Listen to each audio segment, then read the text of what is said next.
Yeah. Okay, Lewis. God, thank you so much. All right. Last but absolutely not least, we have Katarina, who is she's a moderator here.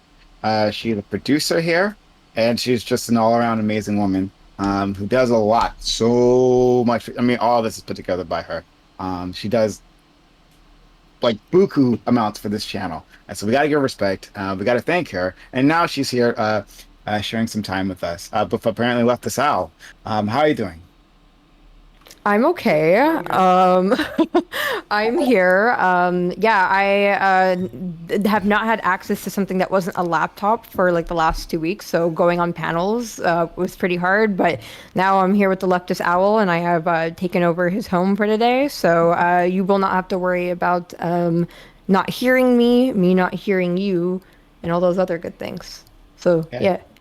Yeah, Left Us Out has like a really good setup. I've always I've admired that. As a person who does not have a good setup, I've admired that. So, okay. Yeah, it's like Uh, a proper microphone. You can hear me. It's crazy. yeah, I know, right? Brand new world. Okay. Let's get started. Uh, After a very, very, very long intro. All right. So, topic one. Facial recognition is controversial technology. In Detroit, a young black girl was incorrectly kicked out of a skating rink after their facial recognition system misidentified her. It matched her with the face of another girl who had been kicked out of the rink due to a public brawl. Facial recognition software has more difficulty identifying female faces and people of darker skin tones. This leads to some to claim racial bias is built into the system. Do the benefits of facial recognition software outweigh the risk? Or by instituting this technology, are we creating another tool of oppression? Yeah, we're going to start with one introductions by everyone, and then we'll jump into it. Joe Lewis, what are your thoughts? Yeah, I mean, um, I guess I'll lay some groundwork for this, right? So, like, algorithms, like facial recognition algorithms, are really accurate at around 90%. However, once you start compounding identities, which, again, like, if we gotta, this conversation has to be centered around intersectionality, in my opinion. Things start to get complicated, right? So we can still say, on one hand, that 90% of facial recognition software is accurate, but at the same time, understand that the demographic that has the lowest accuracy percentage on average Hmm. are young black women. Now, that's it's a lot, right? And we will probably, hopefully, we can stay on topic with that.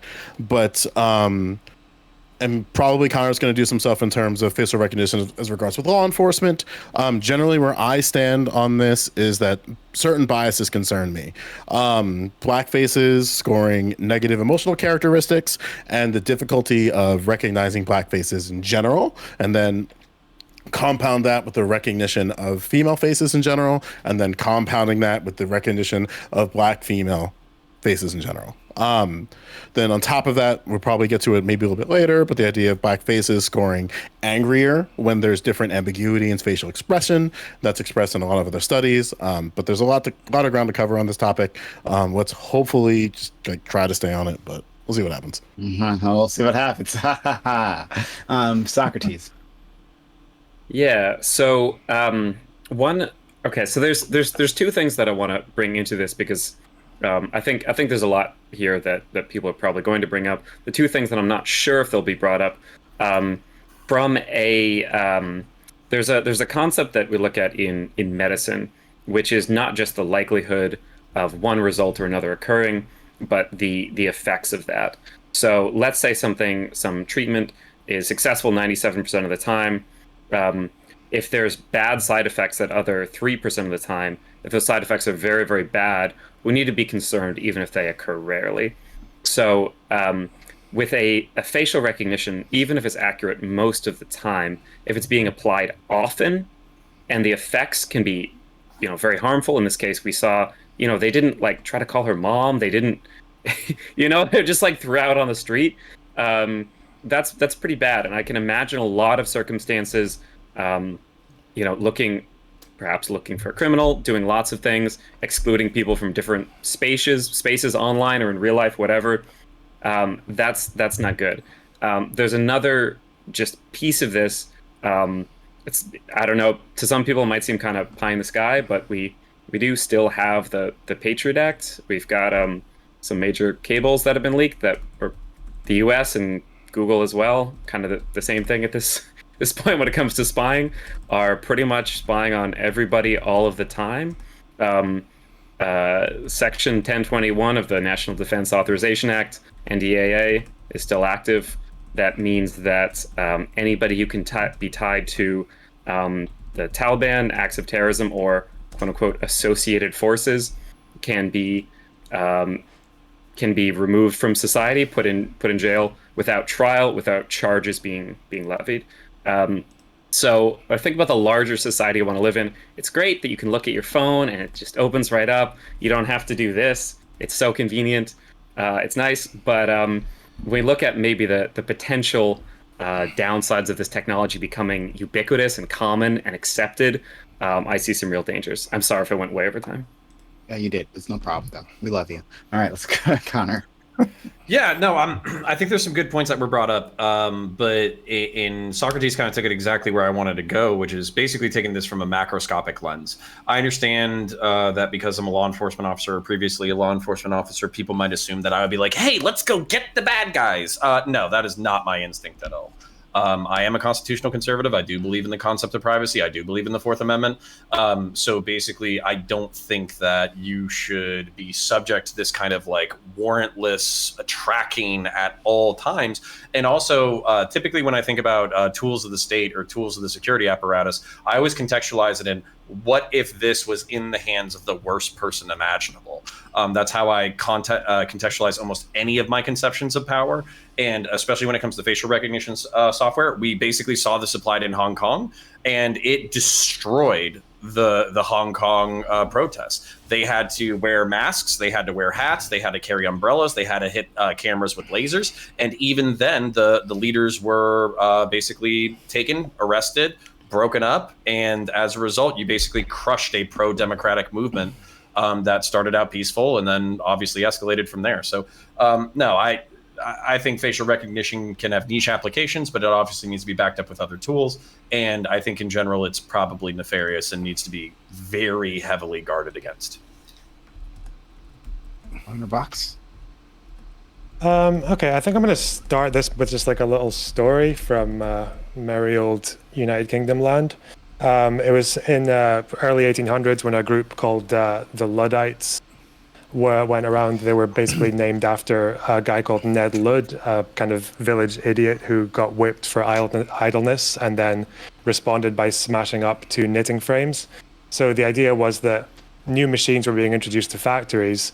Problem was that meant the bosses realized they could get a lot more money out of their workers, so they forced them to work even harder and then through the night. So the working day for the people actually got worse because industry got more productive.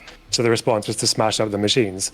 What people don't know about the Luddites, and that's why, well, Luddites usually used as a kind of like slur against technophobic people and all that. So, but what people don't know about the Luddites is they eventually came to a kind of different angle where they realized that, wait, these machines are actually very productive. It's the power relations and the distribution that's the problem. So they kind of moved to more of an issue around pay ratios or discretion at work. And then a bunch of them were executed by the state and then they evaporated. So the thing with this, like people calling like facial recognition like a tool for oppression, I think that's maybe like maybe thinking about the wrong questions. Like there's been benefits shown to it. I think in India it allowed them to identify 3,000 missing children in the space of 4 days, which was faster than they'd ever done it before. It helps people identify photographs if they've got visual impairments, et cetera, et cetera. There's probably a lot of uses you could find for it. But the problem is marginalized groups tend to get left out of conversations like this, and their needs are not always addressed. It's the same idea with medicine. You could say that, like, I think, is it dermatitis that's much harder to notice on people with dark skin than it is the people with white skin? To which some people might say, well, of course it is. They've got darker skin. What can you do about that? Mm-hmm.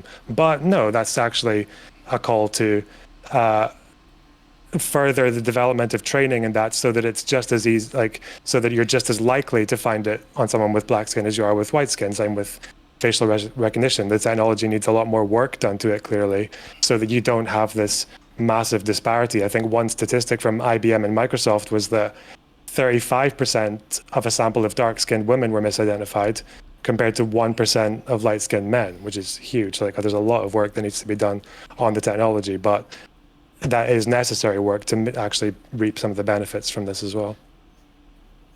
Okay, thank you, Rob. Yeah, a good point. There are certainly benefits to this. There's also problems. So I agree with Socrates and counterpoints.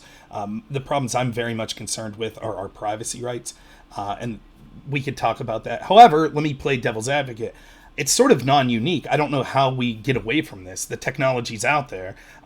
We already have people putting pictures of themselves online in places like that. So if you have facial recognition software that's just taking social pictures from public platforms and scanning through that, I don't understand how we could prevent a private business from doing that. It might be a different question if we talk about like a state actor like police or something like that, but that's not what this story is. This story was a skating rink, I believe, and I don't see how you could say they're not allowed to buy that software.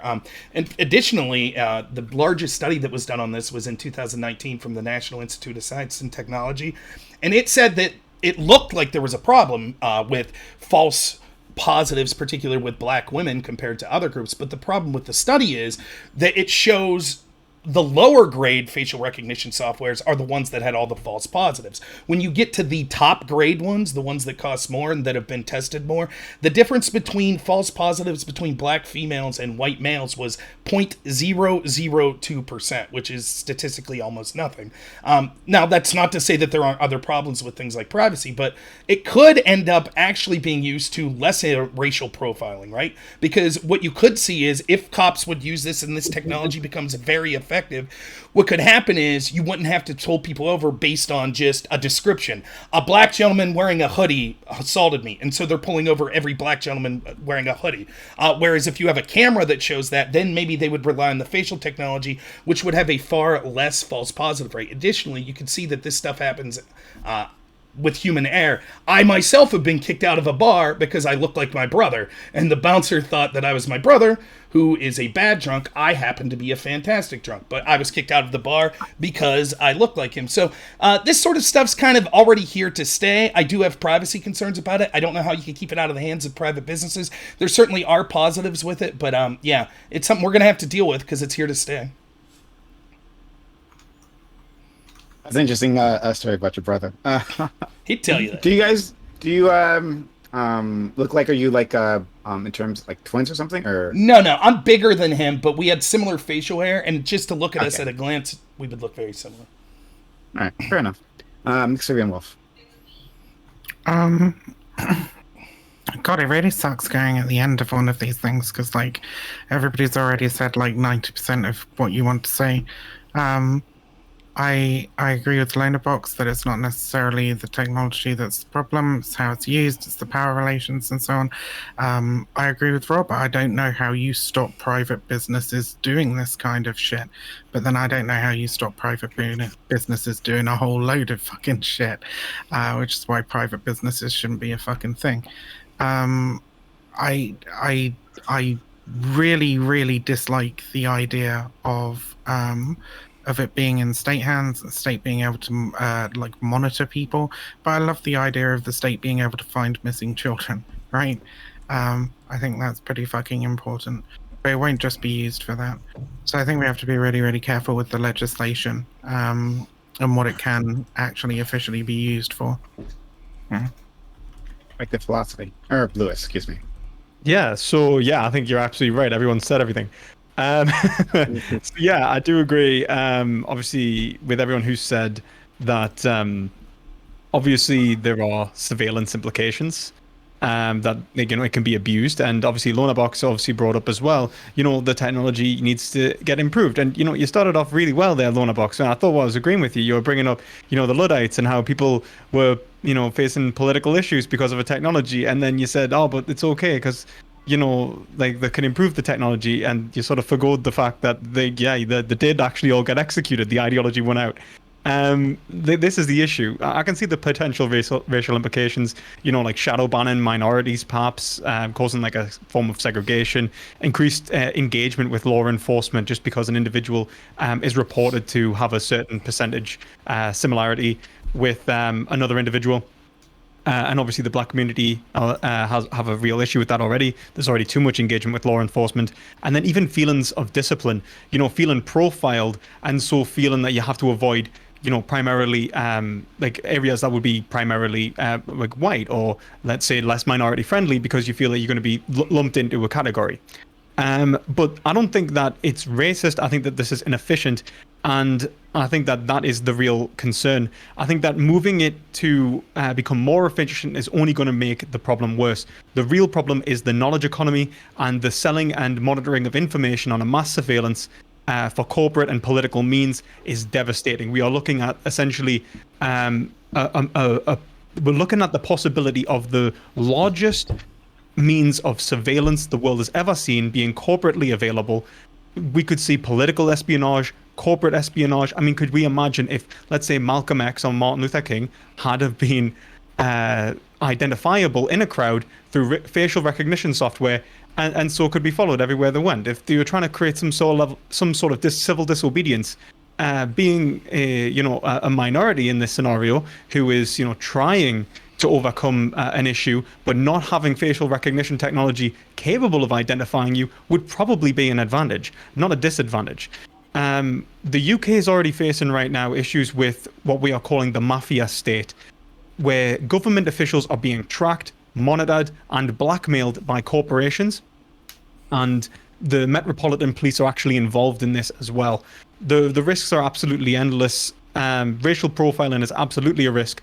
But to be entirely honest with you, I think it is something that will be pushed out by much larger interests, which have to do with the efficiency of the technology and a growing knowledge economy.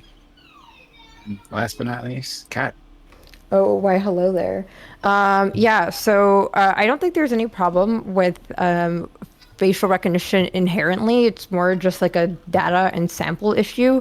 The reason why it's biased is because the people that are putting the data in have added biased data. There's nothing inherently good, bad, or neutral about this type of technology. All it needs to do is just be adapted so that it can have additional faces added in, and thus it wouldn't be having kind of like a sample issue. So they just kind of say, oh, we only have 5 black faces and you're something in between the 5. Okay, you must be one of these 5. It's just a sample issue.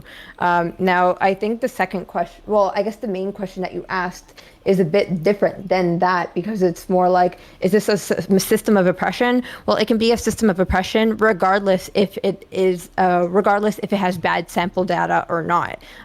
It can be used in a racial type of oppression, but if we add additional data into it and are able to further tweak it to make it accurate, it could still be a form of oppression.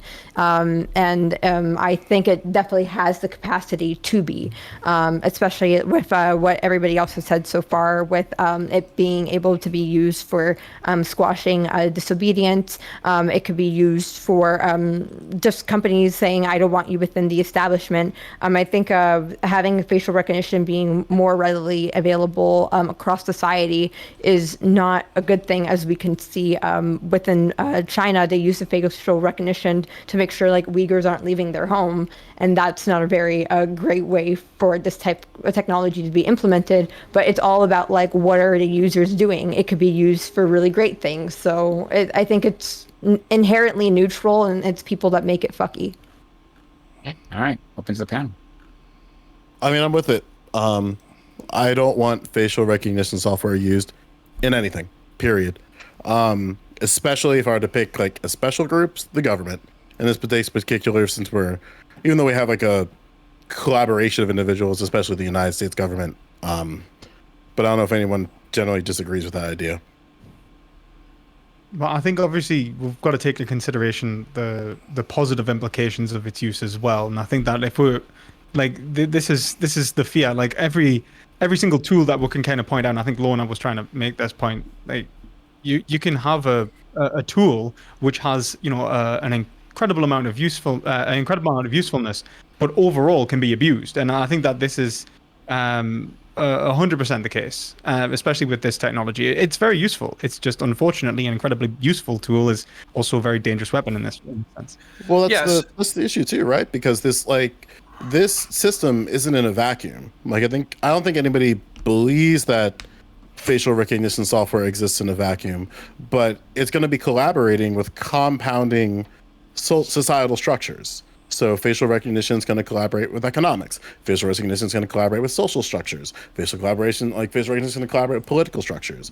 Like the NYPD keeps a date. Like even Rob pointed out a study, which is great because I read that exact same study, and it laid out a very troublesome fact that facial recognition software is used for mugshots. Guess who is overrepresented in gang affiliation to mugshots? Black people. So you have a database where over 90% of the mugshots are catered to Black and Latinx folks, but at the same time, there's no discretion about how you end up in that database in the first place. That just leads to poor outcomes. And then it's like you're not only tackling the problems that exist within facial recognition software, you're going to also at the same time tackle the problems when it comes to mugshots and existing photos that already exist in the criminal justice system. Yeah, I think the bar for when facial recognition, because kind of what people have said is, well, it's here, and we're not the people who are capable of mitigating its use.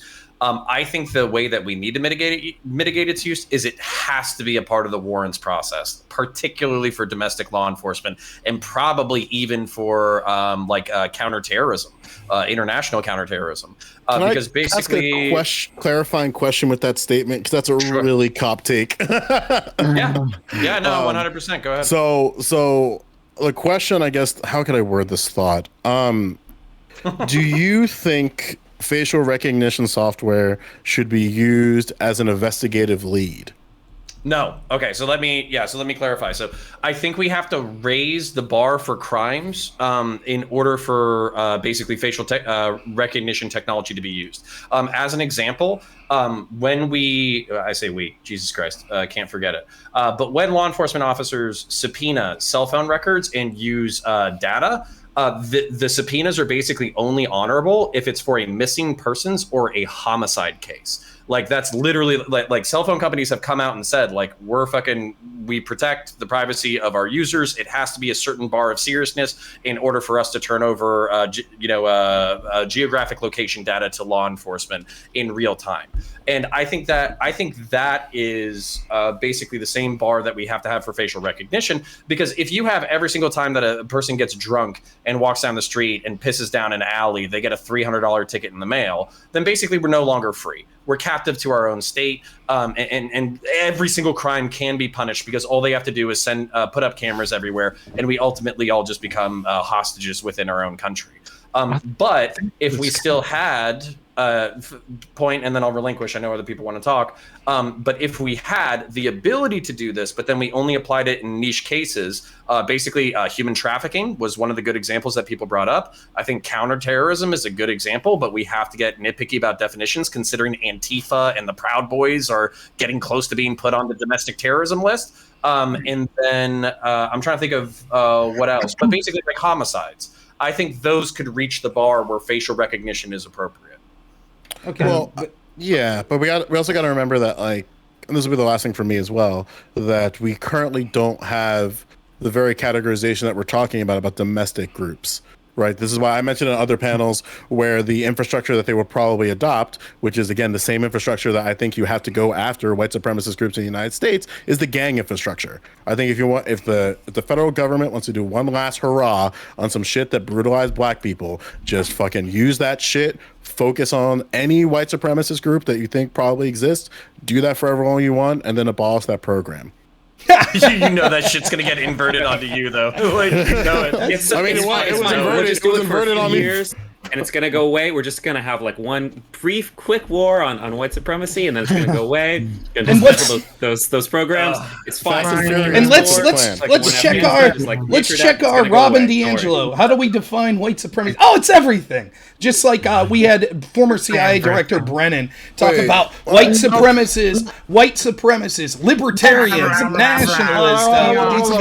Can I clarify something to maybe just stop Rob's point for getting really really fucking south and derailing a panel. Like, we have information about every known, as many as are documented, white nationalist, white supremacist groups already on file. So if there's something you disagree with, we have to go point for point as to what organization you feel doesn't belong on that list, and then why do you feel that organization doesn't belong on that list? Because Nonetheless, if I get a chance here, when you start off saying, I have a lot of questions about how this sort of program could be abused and go after people, but as long as they go after the groups that I dislike, I'll be okay. What if I was to say, well, as long as they're only going after black people, please, Rob. Please. As long as they're going after MS-13 and they're going after the Bloods and the Crips and all these gangs, then I'm okay with it. Once they eliminate all those gangs, then they could end these programs. The question is, if you think there are dubious things in doing this, then we shouldn't say, well, we only go after one sort of supremacist or gang, but we allow the other ones to go blank. Now, to answer counterpoints, to discuss what counterpoints was saying, to discuss what counterpoints was saying there, I'll just keep talking. That's fine. So discuss what he was saying. The problem is that the cat's already sort of out of the bag. So again, we could do reverse image searches right now. Like, you could see an image, do a reverse image search online. In a sense, that's a sort of facial recognition software. So even if we would say we don't want law enforcement, well, it's not the same level, I agree, but there's going to be even more false positives with that. So the problem is this technology is becoming more and more readily available, and in the next 10 years, it'll be something that you'll probably be able, as a person, to buy a software where you'll be able to crudely do this. And so I don't know how you keep it out of the hands of private individuals. If this data, of course, you would expect mugshots because they're publicly available to be part of this, but you also see things like people's Instagrams, Facebook photos that they put up on all sorts of social media. Those are all going to be public domain kind of, and be included in these sort of programs. And even if we say, well, we'll keep it out of the hands of law enforcement, which I agree with the people saying that this is very problematic, but counterpoints, the world you're kind of talking about there's a separate problem, and that's the surveillance state, even without facial recognition. We already have cameras all over the place, particularly for my friends in the UK. The cameras are crazy in the UK, on like the major cities. Camera. But yeah, and so can I have a little bit of a rebuttal, just really quickly. So I understand that. I don't think you keep it out of the bag for the private system, but in America, thankfully, a lot of people are litigious. I think that what you could do is, if you are the subject of a detention or arrest or trespassing or something like that based off of a false positive, and you're manhandled or brutalized or trespassed, and it was a false positive and nobody caught or asked you for your ID in order to confirm your identity, then they should be open to civil suit. Well, that might be true, but real quick, the important thing. Yeah, so let's go to Lewis. But I just want to quickly say, but even if you are guilty, should you be manhandled or brutalized? That's the problem, right? It's the man. Yeah. Like, If for you example, refuse to leave, yeah, sure. But listen, like, if I go into a store That's and they choose trespassing. to not allow me in there for whatever reason, because they think I look like someone who did something bad, or I didn't pay my tab last time, or whatever, they have the right to kick me out. Now, if it's being done for racial reasons, clearly we don't allow that. But if they say, we think you look like someone who tore this place up last time, I got kicked in. I didn't know this because I'm a country bumpkin. I went to New Orleans with a band. We were wearing white t-shirts. We got kicked out because white t-shirts in New Orleans were one of the gangs there wear them. We didn't do anything wrong. We clearly didn't look like the local gang, and yet they were like, we just... And so, like, yeah, there's a problem. If I would have been manhandled on my way out, perhaps then I have a lawsuit. But they have every right to say, we want you out of here. And I don't see how we could differentiate that with facial recognition. Let's go to Lewis. Yeah, so I think that the main concern that I have is actually more far-reaching than perhaps direct action from the police force, which I think can be regulated, as Counterpoint said, with perhaps legislation, which I think is great. Like, I'm all about the law, to be entirely honest with you. But I think it's private individuals and also institutional bias that really concerns me. Like, we could live in a panopticon, where individuals can constantly monitor each other's actions in order to discipline each other into certain states of behavior. The fear of walking down the street because you think that your gait can be monitored, your face can be tracked. It'll prevent people from taking certain actions, and certainly when a state becomes more or less advantageous towards a certain political group. Now, Joe, you brought up, well, what if we used it against white supremacists? But I think that ideology is in and of itself the scary thought that I have. Don't get me wrong, God forbid I want the white supremacists to be gone. But as soon as people use this as a political tool, as a form of, okay, now we're going to use this to track, monitor, and, destroy a certain group from which I think or I wish to be condemned, then it becomes a weapon. And as soon as it's weaponized, it's going to crush a great deal of individuals who would be even associated with not just that behavior, but with other behaviors that they even may hear or believe are associated with facial recognition technology. And it's, Sure. Can I hold on, ask Joe, just real quick, Sure, man. so because I think you'll want to respond to this as well. It's interesting that this entire conversation started with like compromat, because basically when we're talking about the LGBTQ community or whatever, not everybody is out, not everybody wants to be out. And if you were talking about private facial recognition software, you could basically, hey, go outside a popular club, go outside a popular, LGBTQ club, and then basically find blackmail on people, on peers, on competitors, on anybody, basically. And you can say with 99% certainty, this is you going into this bathhouse or something. I'm having a good time. Right now. Sorry. So let's go to Joe and then Lorna. Yeah, I was being a little bit hyperbolic there when I said the comment about using white supremacists on gangs, because I knew certain individuals would get a rile out of that.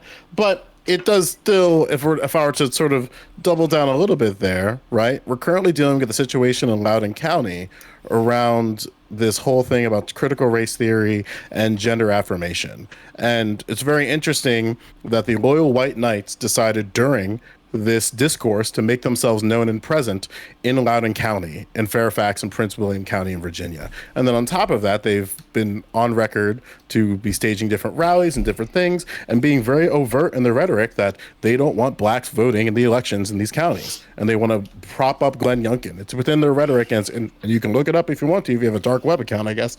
But my concern here is that this is a known hate group that's known to be skirting around crimes, which is known now to be trying to infiltrate the political discourse.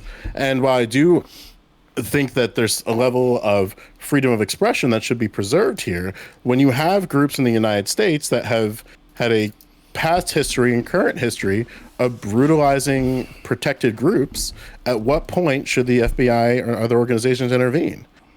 I mean, that's a difficult question, isn't it? How do you run a democracy that includes people who are fundamentally anti-democratic?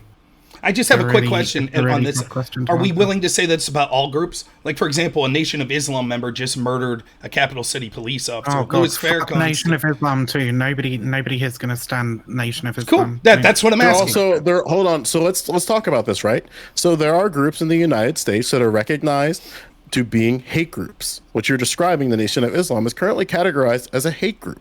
So this would extend to some type of overreach that you would want under this. I'm specifically saying there are hate groups in the United States who commit crimes, and they're still functioning, and some even, as we know historically with the Klan, have worked side by side with different organizations within the United States. So it's very strange to me how within this United States government, we're very sort of sympathetic towards white nationalism and white supremacist groups and are willing to work with them. But then when it's finally time to say, like, hey, we have something, in this case, a tool that we could use to really make sure that this problem no longer exists, especially considering that they still are trying to vie for political power, and then we're kind of hands off on it. I just want to know where our stance is on this, you know? Yeah, right. So Right, again, so- then what you could see is then when Joe talked about just using it against white nationalism, and people started to voice concern and say, You "But this you would gotta apply." stop going on this Please. white nationalist adjacent defending, man. It's really weird. Joe, I understand that a racist like you needs to keep interfering when I'm trying to say something, but you can see that he's only focused on sort of the hatred that comes from one sort of hate group, and people's point of contention was, but that will branch out. They'll call other groups hate groups, and they'll use this. And then when pressed just a little, Joe says, yes, groups that are hate groups would be groups that we would use this technology to go after. I don't understand your side point about how white nationalists are accepted in our political discourse. Being associated to a white nationalist is one of the worst things you could do in politics. If you're a member of the Nation of Islam, you could take No, pictures with the not. Congressional What the Black. fuck are you You could take talking pictures about? with the Congressional Black Caucus and Barack Obama, and it's no problem whatsoever. Yes, it certainly is. So then let's build upon that idea then. No, Do you think that every Loudoun County official who is currently running for public office should condemn the white knights of the Klan? I think that we should. No, I think that these purity tests are horseshit. I think they should condemn the Hold Klan on, if let it me comes make up this very specific- clear. Is this going to be How like load this? We the gotta old make sure like we're the clear debate about with this, Trump, Rob. just like the debate with Trump, where they constantly ask him, "Do you condemn white nationalists? Do you condemn white nationalists?" Like, sure. Should every Democrat member of the Congressional Black Caucus have to constantly stand up and condemn the Nation of Islam? I guess. And then he basically endorsed. probably And fine. then he So can I basically endorsed. gotta interject on something. to be- I want Sure. Joe to be able to respond to this, and then I'm going to go to Socrates and Kat, and then Vivian. Okay. In Loudoun County, Virginia, the Loyal White Knights, which is a Klan-adjacent organization, made pamphlets and threw them on residents' doorsteps. And it said, and I'm quoting here, "Oppose queer-loving CRT crazy school board. Citizens work together with law enforcement. We need each other to stop the communists." Should Loudoun County public officials, Republican and Democrat alike, condemn the hosting of that on residents' doorsteps? I'm not In for this these case, I'm sort of. specifically talking about Glenn Youngkin. Sure. and I'm other not for officials. these purity tests, just like I'm not for the purity test of every Democrat or someone who defends critical race theory having to denounce Ibram Kennedy or Rob DiAngelo every time they say all white people are racist. It's stupid, this purity test. It's the KKK. No one takes them seriously. If people have problems with the school board and things in Loudoun County, that's fine. The idea that people should have to condemn them that you disagree with politically because the KKK said thing. Let me ask you this. Should the Democrats have to condemn the fact, every one of them, that Richard Spencer said he was voting Democrat and for Joe Biden? Should they all stand up and have The to condemn Loyal White Knights Sure. are aligned rhetorically with the rhetoric of Loudoun County Republicans I in don't give terms a of shit. condemning CRT, supporting law enforcement, and being against gender affirmation. that? Your party, the Democratic Party, is aligned with Richard Spencer and plenty of other racists.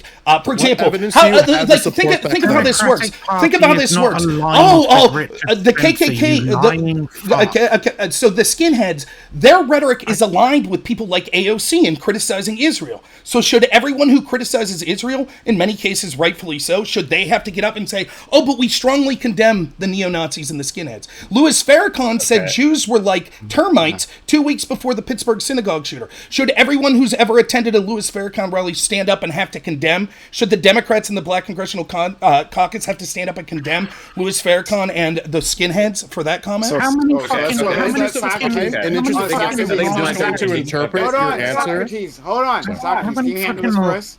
How many Can you handle lies this for us? does Hold on, it? Socrates. Good. Let's give Socrates some space. He's a smart guy. Can you handle this for us? But Rob, I've missed you, buddy. I've missed you. Go ahead, Socrates. So, first of all, I condemn Richard Spencer. I disavow him. Rob, I'm happy to talk to you about Israel sometime. It could be interesting.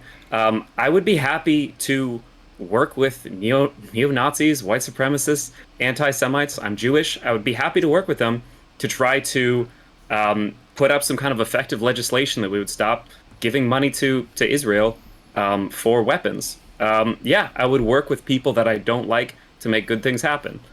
So I'm with you on the purity testing in some cases. I'm with you in general that we shouldn't start adding tools to our way too powerful security apparatus to do something that. So I don't like white supremacists. I don't think that is going to go away. I don't see how anybody could. We used to have to get warrants from secret courts that almost never got denied in order to investigate people for things related to terrorism. And then everybody decided that's too much work. So now we don't have to get warrants. I don't like this idea that we can just not have to have any due process period to do anything because it's going after people we don't like. And when anybody can be put on that list, that's really, really bad. I actually would like to take this in a pretty different, I think, really, really critical direction, which is talking about, so I'm a scientist, I'm a data scientist, I'm a cancer researcher. I do a lot of coding and programming, data analysis. Joe Lewis, I was just analyzing that data set that you sent out. Looks like New Jersey might be racist because they arrest more black people more often than white people during those stops, significantly, like 20-point difference. But my big issue as someone who develops these kind of tools not those kind of tools, but looking at data science is when these become a proxy for something else. So here's the situation. So if I go into a skating rink and somebody says, oh, I think you're this person, you can't come here, you've been banned, whatever. If that's the kind of thing that gets investigated, and let's say that person keeps doing that, and all the people that they keep kicking out that they think all look the same all happen to be black, that's a thing that becomes on that person. That's relevant to that person. And we get to ask, is this racist? You know, was this person racist, or was this person not doing their due diligence? As soon as we put an objective metric in place to do that racism for us, it's no longer questionable. Oh, they didn't do it. It was just the algorithm. Right? So this is something that I'm really, really concerned about in our society, that we're becoming really technocratic. People want fucking like Elon Musk to be our president because he fucking tweets shit about Dogecoin, right? This is not the kind of thing that we should be replacing our own evaluations of things with something that ends up being just a proxy for those things, but an unquestionable proxy, because it's science. Yeah, I'm with you on that, Socrates. And this is kind of like when certain people who are objectable or object in dissent to critical race theory, right? One of the things they talk about is that like they need sort of definitive proof that racism or racial bias or discrimination is ordinary and ingrained in systems. And the problem is with algorithms currently, Katarana touched on it, I think you touched on it there as well, and it's been kind of like knocked at in different panels where and different panelists, I should say, excuse me, that once we start getting into this practice of where our internalized bias has the potential of ending up in the algorithms, and then these algorithms make certain conclusions based on the information that it's inputted in, it creates sort of like a self-determination, or I guess maybe there was a feedback loop of just like yielding the results that we want. And then disproportionately, as we saw with other types of recognition data, it's only going to affect Black Americans, it's going to affect persons of color, Indigenous Americans, Indigenous folks generally, more broadly in the United States. And that's something that I think should be of the utmost concern if we're looking into algorithmic implementation. And even like within the NYPD, right? If they're going to mass look for suspects and gang affiliation, like I mentioned, 42,000 members in their database, over 90% are Black and Latinx. So it's like, we're going to round up the gang members now. And it's like, okay, if we understand that this database doesn't have any type of like threshold to being added in there for a suspected gang member, you're just going to essentially have a system that's going to arrest Black and Latino folks at wholesale, and then use the algorithm to justify. Well, sorry. I want to really quickly. Go Socrates, go ahead, Socrates. So to Joe, and also this would be a right flag to Noerr, I'm sure you'll appreciate this. I don't like the idea of something that we could do with data as well, which is those like unconscious bias tests that you can take. I don't like the idea of like you go to a job, you take one of those, oh sorry, too much bias, not allowed to be part of a hiring process, not allowed to work here. That's a thing that I could imagine somebody suggesting. Maybe it'll never go into place, but that kind of trying to find an objective metric instead of doing our own evaluations of like people's actions, of actual facts on the ground, that's what I don't like. So I'll expand it way broadly. Yeah. So like, sorry. So I gotta go to no problem. You're great. Let's go to Kat. Let's go to Vivian, Lewis, and then Connor and Lauren. Okay, yeah, I just wanted to talk about the last point where there was a bunch of pushback about the idea of using these types of technologies to round up hate groups, and also how white supremacy came into the conversation. And I just wanted to say, like, one of the reasons why we have to make an emphasis on white supremacist groups having to be added to the system is, even if it's counted as a hate group, it's a bit crazy to think that white supremacist groups don't have at least an inch of power within our system. We don't have to worry about Black supremacist groups. If we end up having something that rounds up hate groups, you don't have to worry. Don't worry. They'll find the Black supremacist groups. They'll find the like Islamists and everything. But you have to actually say, no, there needs to be an emphasis to also round up white supremacist groups, because like as We literally have a representative that is like homies with fucking like Nick Fuentes, okay? Like we have people in power in this country that like are affiliated with white supremacists. So it does need to be emphasized that white supremacists. Name the politicians that are white supremacists.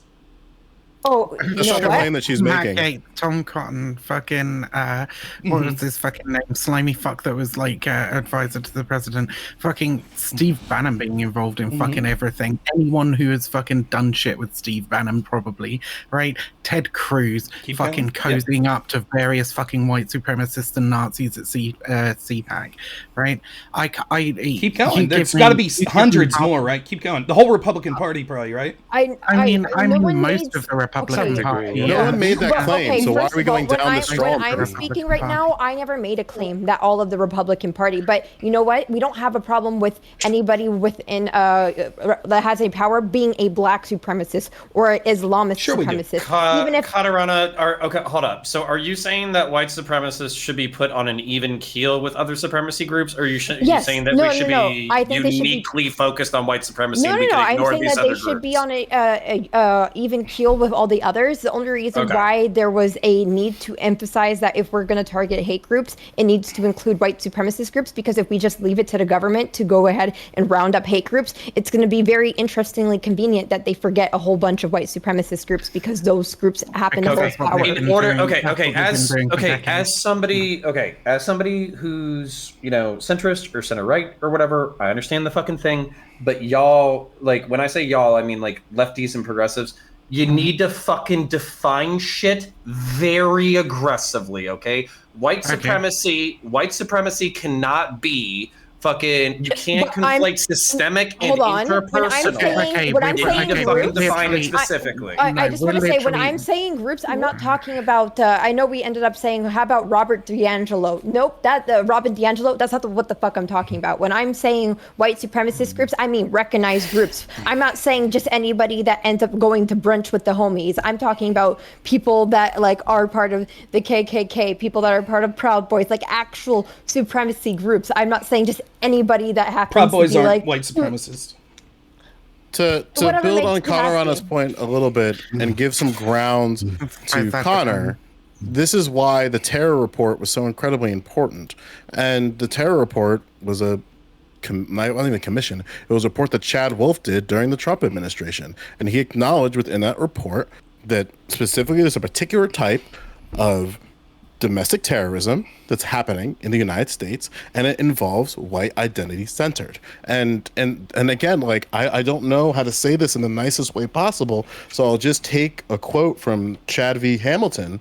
White people in the United States have to stop being sorry about being racially identifiable. And I don't know how else to say it at that point. And those So- are his words, not mine. So Boy. I don't even know what that statement. Rob, hold on, please. Let Vivian. She's been waiting very patiently. And Joe, do you remember that thing about staying on topic? That was funny. That's kind of mixed Vivian off. It's just fucking annoying, isn't it? Because like fucking half an hour after Rob's trotted out like 10 false statements in fucking quick succession, a mere 10 minutes after going, "Oh, you're going to accuse me of gish galloping," like it's this. Name one fucking- false statement I had. it's Go ahead. I'm sorry. I was fucking talking, cunt. Look, this. You sound every mush time I mouthed try- and nervous. Maybe you should focus on yourself instead of me. Yeah. Yeah, I'm fucking annoyed because every time I tried to fucking speak, I had to fucking wait for fucking forever to actually get a word out. But whatever, it's fine.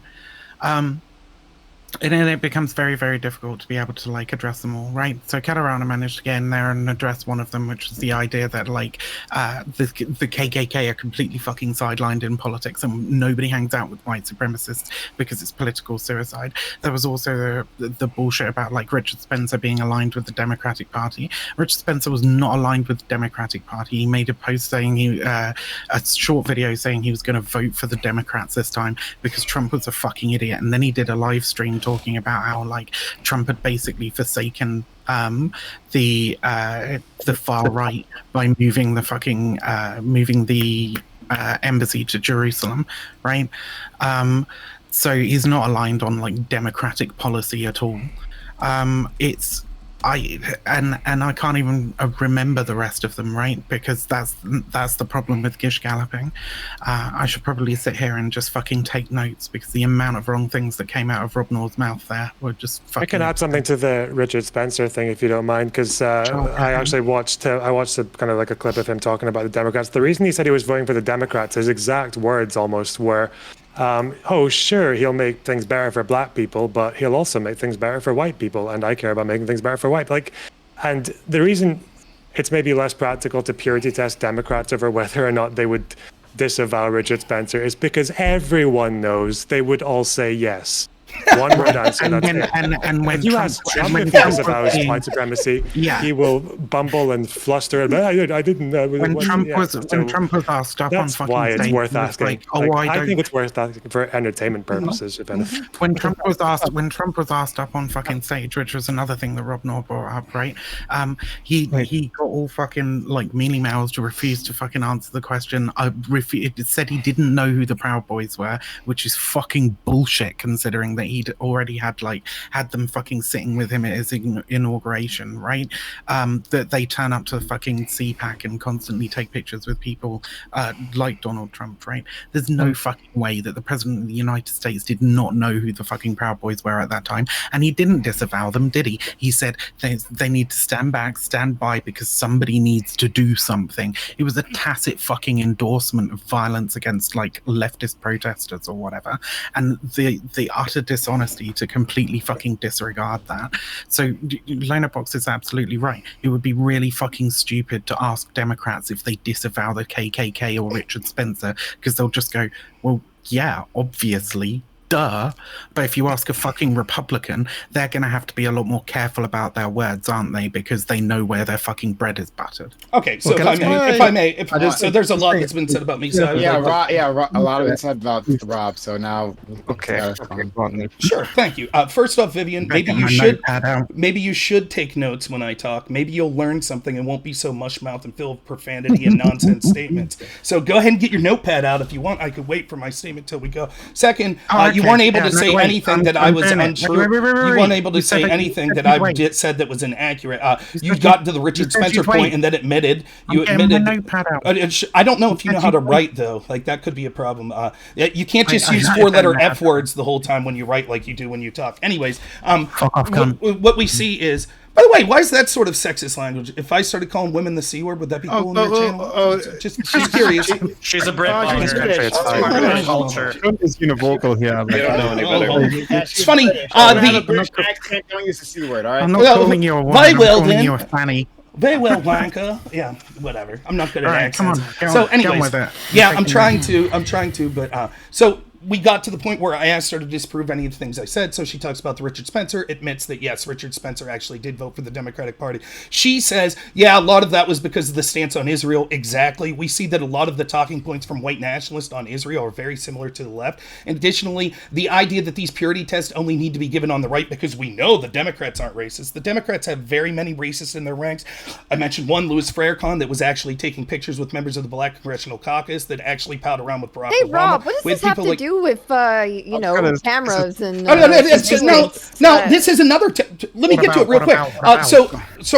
So what we see, this is a tactic that I used to see on this panel when I was on here before. People take it completely to a different topic. When I address their ridiculous points, they suddenly go, oh, this is off topic. So let me try to bring it on topic real quick here. Let him finish. Everyone address his point. Everyone addresses his point, so he's got to be able to get a response. So just to bring it on topic, what we were talking about is I share a belief of privacy concerns of giving these sort of tools to our government agencies and how they'll be misapplied. And when Joe was suggesting just applying it to one hate group, my question was, will we apply to all hate groups? And what we see from Vivian in particular, but other people are kind of alluding to it, is that we call everything white supremacist. Oh, Ted Cruz is a white supremacist adjacent. And this person...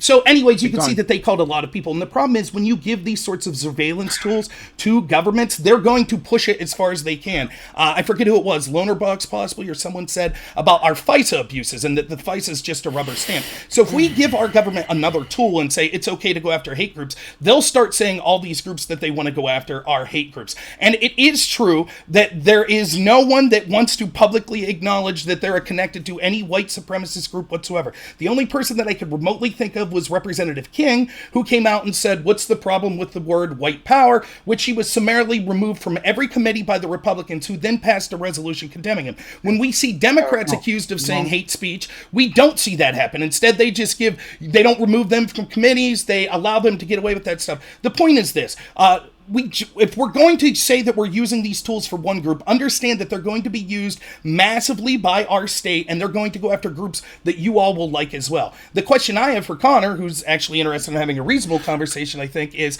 what do we do, though, about keeping these out of this facial recognition out of the hands of private people?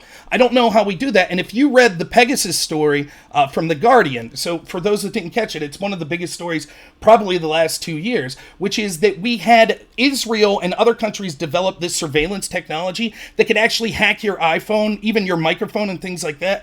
And they're basically selling it to private individuals who then, the accusation is like people going after their ex-spouse and stuff like that. So what do we do if this technology exists? If this technology exists, how do we keep it out? Law enforcement and bad actors will eventually use it anyways. Again, like 20 lies in quick succession. Okay, so here's what we're gonna do. Viv, I'm gonna let you respond quickly. Then I'm gonna go to Connor, right? And I'm going to Leonard. I'm gonna go back to Lewis. All right. Like I said, 20 lies in quick fucking succession. And Can I be at the back end of that, Prime? We have to pick out like one or two, and then we go, oh, well, that was bullshit, and then all the other ones fucking slide by. But whatever. You don't have to. You can let them slide. I mean, maybe we shouldn't. Maybe we shouldn't have cunts like this on the fucking panel if they're just going to be this dishonest, right?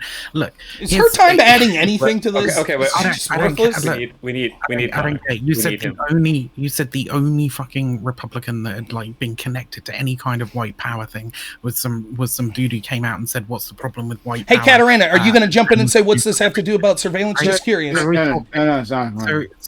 So does that mean we're completely denying Stephen Miller's connections, for example? What's his connections to white supremacists? To disprove, right? Okay, because I can just. What's his connection? Friends. What's his connection? Posting fucking neo-Nazi shit on neo-Nazi forums. Hit up. Do you have any more points you want to make, Viv? Then. That's fine. That's what I. Okay, fine. All right, Connor, Loner, Lewis. Yeah, this is actually. I'll answer Rob's question, and then I want to ask Joe a question because I think it's actually super pertinent. So what Rob asked me was, what do we do to keep it out of private hands? I think everybody's kind of conceded that like this is just it's out there now. I think that the only thing that you can do is basically punish the negative behaviors that come with it. For instance, Perspective Philosophy was saying that the mafia state, people are blackmailing the shit out of each other in order to get political wins. That has to be punishable and investigated by the state. You were talking about how people were selling spyware that could hack your microphone. If that's used for blackmail, that needs to be aggressively punished by the state. And then when the state uses it, like I said earlier, it can't just be the FISA courts where they don't, necessarily show the documents. Those documents have to be transparent. They have to be transparent to the public. One of the most frustrating things for me for the emergency risk protection orders, basically the red flag laws for guns, those things have to be public. They cannot be opaque. You can't be taking away people's rights without being able to see that stuff. So I would apply the same logic. I wanted to ask Joe Lewis an interesting question because I think it kind of brings it up philosophically. You said we need to go after white supremacy and then retire that. Now, maybe it's a meme, but I was just kind of wondering, what's the line on if you were to actually apply this rule, it would have to be like ethno-nationalism. So what would you actually do to an ethno-nationalist? So for instance, Jared Taylor, I believe is maybe not an ethno-nationalist, but he's like an ethno-separatist. At least that's what he says, right? Nick Fuentes will never come out and say that he's an ethno-nationalist, but he says a lot of stochastic statements that are pro-ethno-nationalist sentiments. So if somebody pays lip service to white supremacy, if they use stochastic language to virtue signal to white supremacy, then what do you actually want to do with them once they're like algorithmically proven to be or thought to be a part of this group, and now you identified them and you know where their whereabouts are? What do you actually want to do with these people? Yeah, that's a really good question. I have a clarifying question because I'm noticing something on this panel. Should my mask be on or off when I answer this question?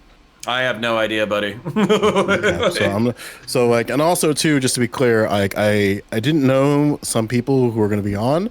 So when I was talking to like my inner circle of friends about like, oh, who's this person? It's like, listen, if we have a conversation and it's about philosophy, like make sure that perspective philosophy, like make sure he gets it, because he's going to talk for about 30 minutes about it and end up with like a 2-hour video about it. But I'm sure he'll hit the floor and talk about some things. It's true. That's too real. But with that being said, that's kind of the question. That's to be 100% clear with you and honest, that's where things are really blurred. And I don't have the answer to that, right? Because on one hand, and this is why I brought up the terror assessment, right? Because on one hand, you have the United States government during the Trump administration saying, I'm going to quote here, among DVEs, which is domestic violent extremism, racially and ethnically motivated violent extremists, specifically white supremacist extremists, remain the most persistent and lethal threat to the homeland. So if the United States government believes that to be true, what tools can we use to curtail that problem? Unfortunately, within the same terror report, there's an acknowledgement that these groups, because of how, and there's like an extrapolate away from the study and come back in. So to extrapolate away, there's an acknowledgement that the Klan can't be the Klan anymore. They have to function in a much more overt means of operation and function, because every time they've gathered, they've had to disperse due to being directly targeted by the FBI and other organizations. However, a lot of these individuals who do these acts of violence in the homeland, the terror assessment reinforces this, is among these attacks, which is about, I think, like 7 or 8, it has a disproportionate amount of deaths. But those disproportionate amount of deaths are done by predominantly lone actors. So, and that ties back into the conservative facial recognition software.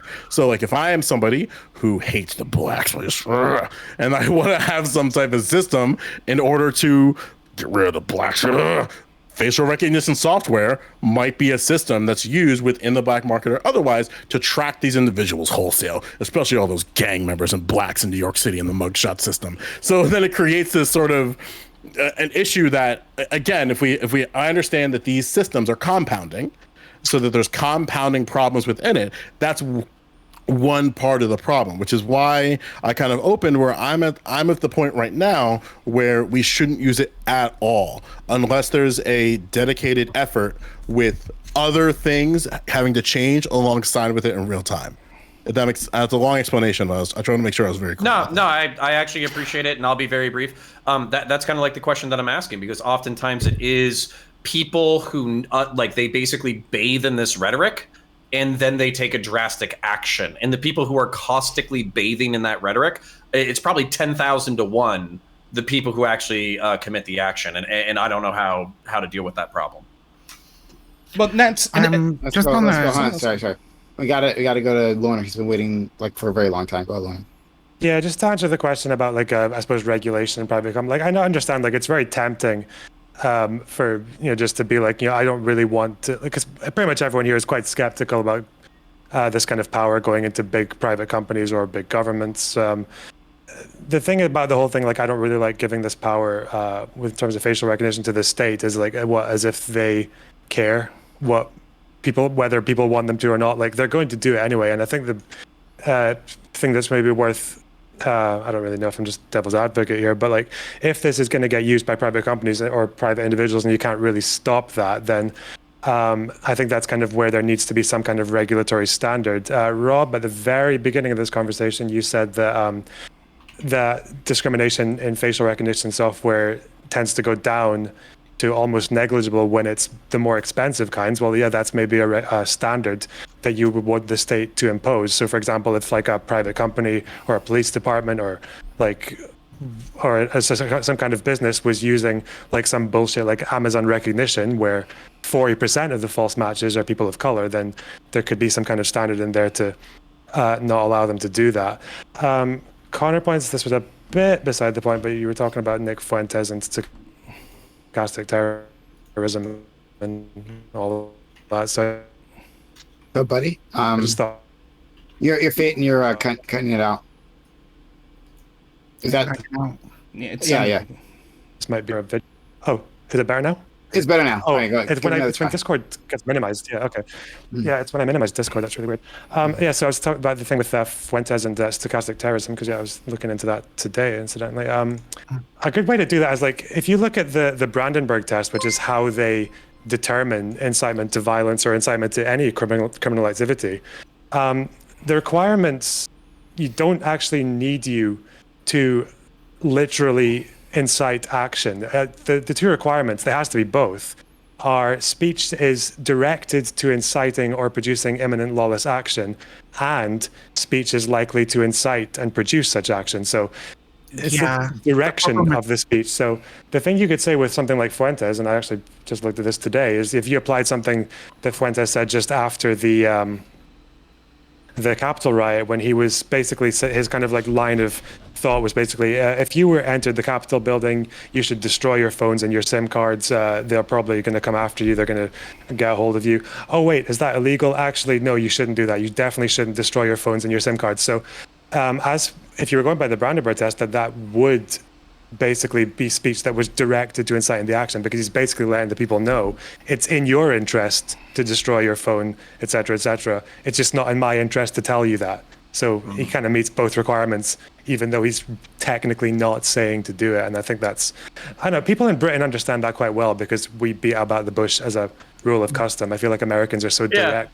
I was about to say, we're very heads, like. we're very literal. Like the word imminent, and then also this whole like Zoomer post irony language, where you can say the thing seriously, and then you can say it sarcastically, and then you can say it seriously again, and then you can say it absurdly.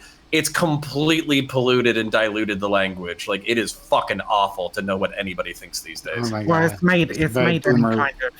it's made any kind of like catching somebody for like incitement to violence is very, very difficult in the United States, for sure. And I don't know if I would want it to be any more any easier, honestly. I mean, personally, I would very much rather like Fuentes just gets fucking whacked, frankly. Not whacked, killed, whacked with the law bat, right? But like Zoomer language confirmed. yeah, right. But like but I worry about like how that shit would be used. Obviously, we can't do freedom of speech. But Rob is absolutely right, with all his rambling and whataboutisms, that like any kind of law that we put in place is obviously going to be used to the fullest extent by Republicans to like stifle the freedom of speech of anybody who isn't as far right as they are, because that's pretty much all they fucking do. So we have to be super, super fucking careful. So Yeah. I don't look at it Imminent necessarily cause. as a Republican versus Democrat issue. I think that our establishment's been screwing over people of all political persuasions and skin colors and sexual orientations for the last 50 years. My belief is that they use these wedge issues, skin color and things like that, so that they can continue to be corrupt and cause us to fight about other things. But if we are going to look, I agree with Vivian. So I agree with Vivian. He's reaching out. He's reaching out. Let's let it happen. Then we go to Lewis and Socrates. But I agree with Vivian that regardless of what side of political ledger you're on, you should, Connor mentioned this earlier, you always want to assume when you give the state power that the person you least want to have it actually gets in power and starts using it. And so that's why I'm questioning people like Joe and Vivian that are like, well, maybe we could use this to go after white supremacists. Well, I'm be not used saying that. Okay, well, Joe said it, and then I'm questioning sort of some of the things And I Vivian think said. Joe was joking on it. but, yeah. Again, thanks I for know what riles up clarifying. white people. That if I need anyone to clarify in this debate, it's you, Vivian. You're doing such a hell of a job. So, but you got through that sentence without any curse words, so good job. Anyways, the point is this: if we're going to literally look, though, we can see that the censorship is now being cheered on by the Democratic Party. We see the Democrats and what they're doing right now when they're out there, and it's not a left-right issue. Don't be twisted. Mitch McConnell and Lindsey Graham, they don't give a shit. They're all for more censorship power from the state. The problem is because there's such an animus against Republicans and things like that right now, people that were Trump supporters, etc., that we have people on the left that you would think would be the biggest civil libertarians that would be against this sort of authoritarianism and fascism, sort of mix between corporate power and state power and censoring people and things like that. They're actually cheering it on because they're like, well, we don't like those people, so it's okay, censor them. And I'm just here to tell I know this audience doesn't like me, that's fine, but I just want to let you know, you got to be careful of that because eventually they're going to come not just for people, the politicians that you like, they're going to come from the streamers you like. You're going to start to see their channels getting kicked off more and more for spreading disinformation and things like that. And eventually they're going to come for average people, where we already see them talking about looking at text messages, SMS carriers, all of your social media and stuff like that. So you ought to be real careful when you're celebrating censorship because eventually it'll be used on you and the people that you cheer for. Okay. All right. So let's go to. Can I ask one clarifying question for Rob? You're gonna ask the one question. Yeah. Okay. Oh, man. All right. Well, So just to be clear, Rob, it's a twofold. This is part one. So you're saying you're against censorship, right? In general, yes. So 26 states introduced legislation to restrict education in public schools using CRT as their justification. Would you be against those states introducing legislation restricting teachers teaching, whether it be history or other type of race and social sciences? For schools that are using state tax dollars, it's not restricting, right? If I'm paying tax dollars, we have a curriculum that we agree on that should be taught. Critical race theory and teaching that people are racist based on their skin color and shit like that comes with critical race theory should not be something that we're funding. Similarly, should we teach phrenology in schools? So should we teach in state schools, should we teach phrenology? There's 26 states that are currently introducing legislation, some of which have already banned it outright, and this is at the state level, Rob. Sure. So this isn't the matter of people going to school board meetings and saying that we don't want this in our curriculum, so please get rid of it. These are individuals who are catering to their state government and not going to their board and going through the proper channels. So you have governors like creating executive orders to try to limit this, attorney generals making opinions that are law binding. That feels like censorship, and you're saying that's not? Let me ask you this, Joe. Does the state have the right to set the curriculum that's taught in state schools? No. They don't. It should belong to the okay, school so board. okay, so the so school if boards each and the board of so education schools collaborate. Hold on, I'm a teacher, so this answer's a lot more nuanced, and you want to try to strawman me on this. It should belong to the local school district in collaboration with their school boards, superintendents, and other supervisors within their boards of education. Okay, so if my local school and school board and collaborators with the Board of Education decide that they want to start teaching K through 12 IQ differences in racial groups, you'd be okay with that. You would say, yeah, we can't censor that. That's perfectly fine. This isn't surveillance. Oh, fuck off. Yeah, it'd be nice if you speak up when the left derails it instead of just when I respond. I know. I'm underrailing it for everybody. I actually think it goes really well on to what I was going to say, which is essentially I don't trust any of you, and not in particular. I don't think that you're bad people, but rather I don't trust humanity at all. I think we are shit, and overall we keep destroying ourselves in one way or another. And I think that the society we're in now is, what's it, like Charles Deleuze calls like the society of control, in which like our disciplinary structures which organized our behavior through like the workplace, the school, and so on, like Foucault describes, have been turned into markets. And we see this all the time on like social trends and so on, like Twitter and whatever, and we've all been regimented into certain political organized groups to fight each other in some sort of spectacle that keeps us docile enough so that we don't actually change anything, especially politically, since the right and the left in the United States are basically the same thing. There's no real point in actually managing to succeed. So the whole thing of this, the whole point of this whole thing is really we're just going to see like an explosion of like maybe cancel culture and surveillance to the point in which you start associating individuals based on like if you, let's say a streamer comes online and then they you could detect their face, for example, where you can like stop them from streaming, or if or if an individual, let's say, is associated with certain members of a group that can be blackmailed, like all we're going to see is an explosion of technologies which are modulating and control to a greater and overall degree, which build upon this greater division within our society, which benefits corporations massively. And I think Deleuze puts this really well when he says corporations see the brashest form of rivalry as a healthy form of emulation. The more we fight, the more we rip each other apart, the more we use weapons of passive aggressive nature to damage each other, the more successful this environment is going to be. God, I was expecting. I wanted that to happen for the past like what hour? I'm so glad it happened there. God damn it, thank you. The left and the right in America, like they both kind of they're both promoters of like the sort of basic neoliberal principles, right? But like there are significant differences between the two, and also the idea that like we do have a severe problem, right, with a rising far right that does want to subvert democracy and install authoritarianism, right?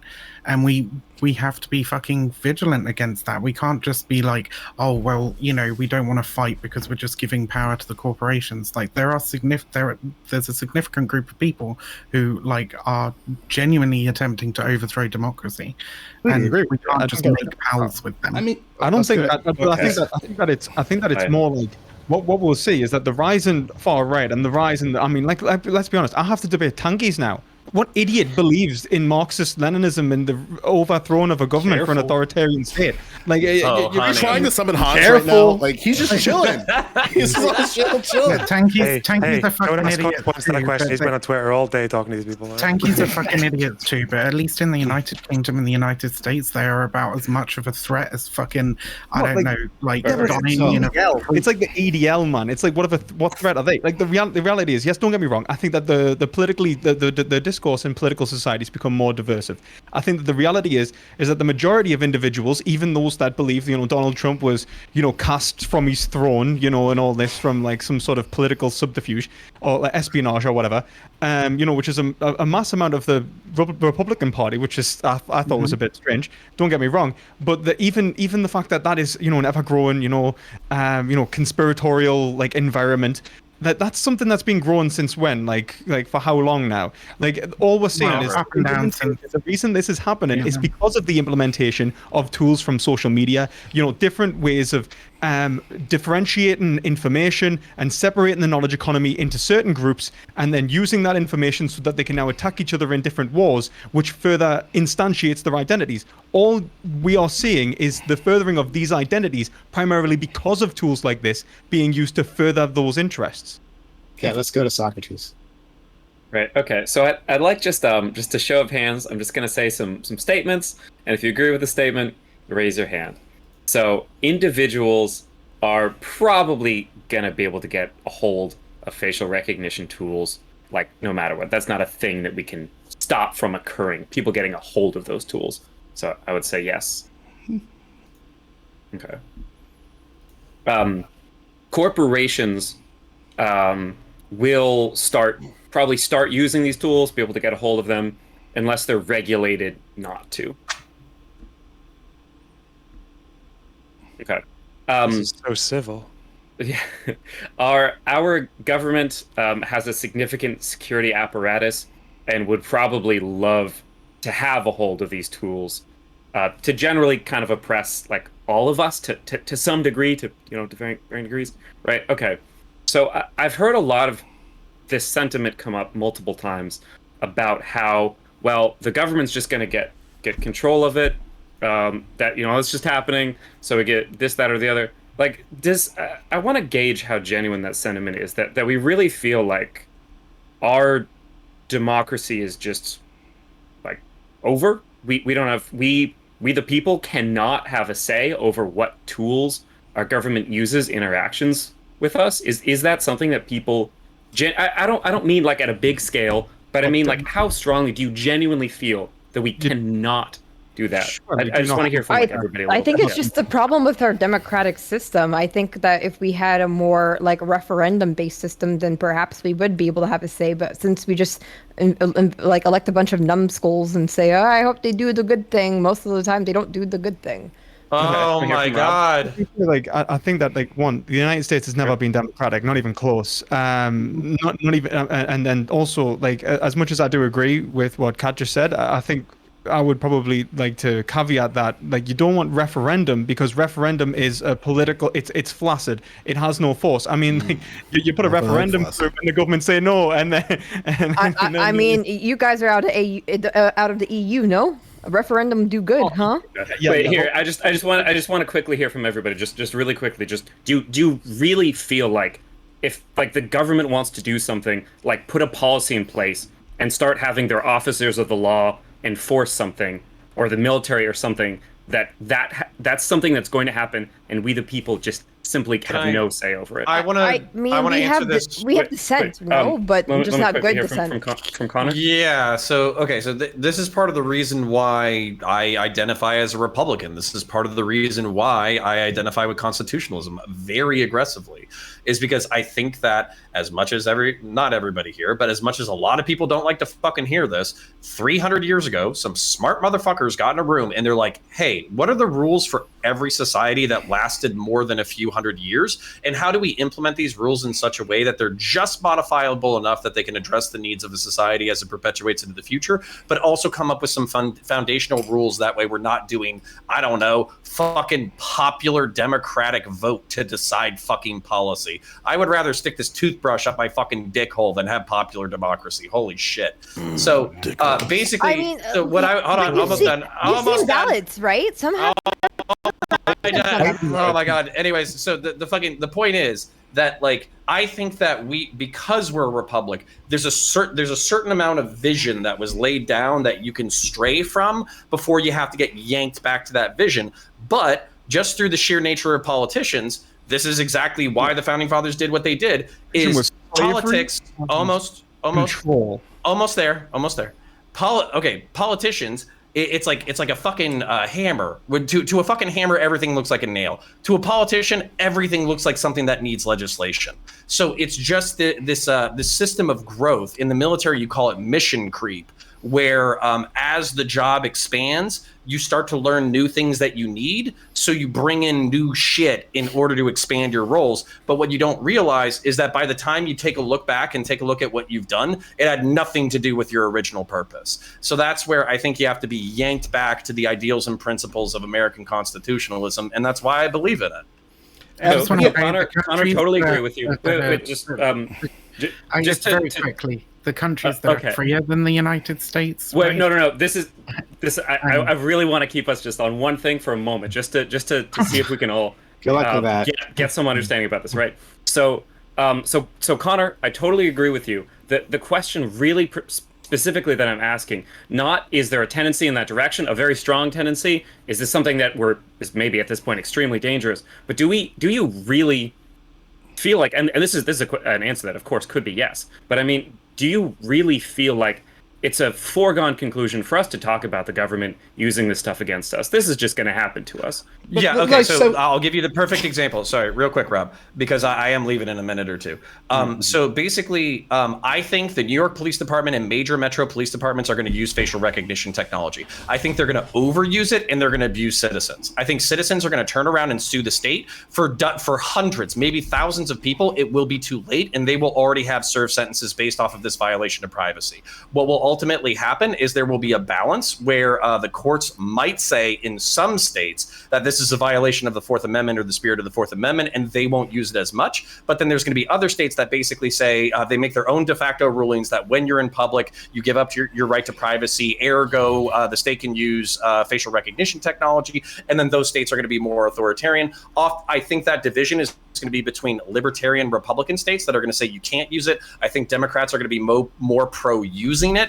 And then basically it'll ultimately get up to the Supreme Court that will find some kind of weird centrist balance. But I think this is probably decades in the making, and I will be almost dead by the time that they actually make a decision. And also I think that tens of thousands of people will be incarcerated under facial recognition technology by the time they actually make a decision about it.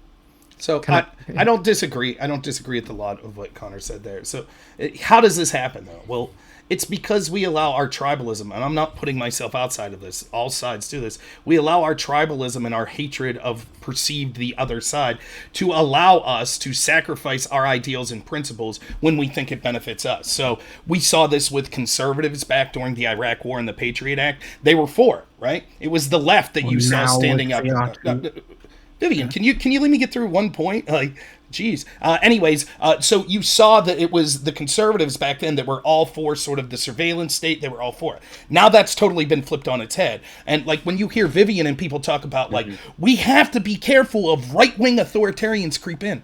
We're talking about this in a week where we all knew, like most of us knew if we were honest, that we knew the government was doing this stuff. They were doing FISA abuses. They were listening in on people. They were working with social media companies to censor certain ideas. We knew that, but now they're saying the quiet part out loud. They're just Biden's out there publicly saying it. He's like, yeah, we're doing this. And they're talking about censoring phone carriers. We just had a story, like I said, this Pegasus story, where abuses.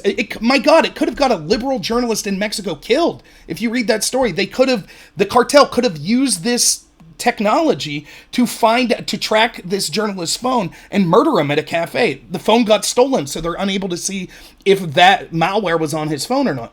But while all of this is happening, we hear so many people on the left say, well, you know, the real danger would be right-wing authoritarianism. And it's not just me on the right and people on the right that are calling this out. You could look at journalists on the left like Matt Taibbi, Glenn Greenwald, Aaron Maté, that are talking... Glenn Greenwald. Sorry, Vivian, I don't think you're in a position to laugh at anyone.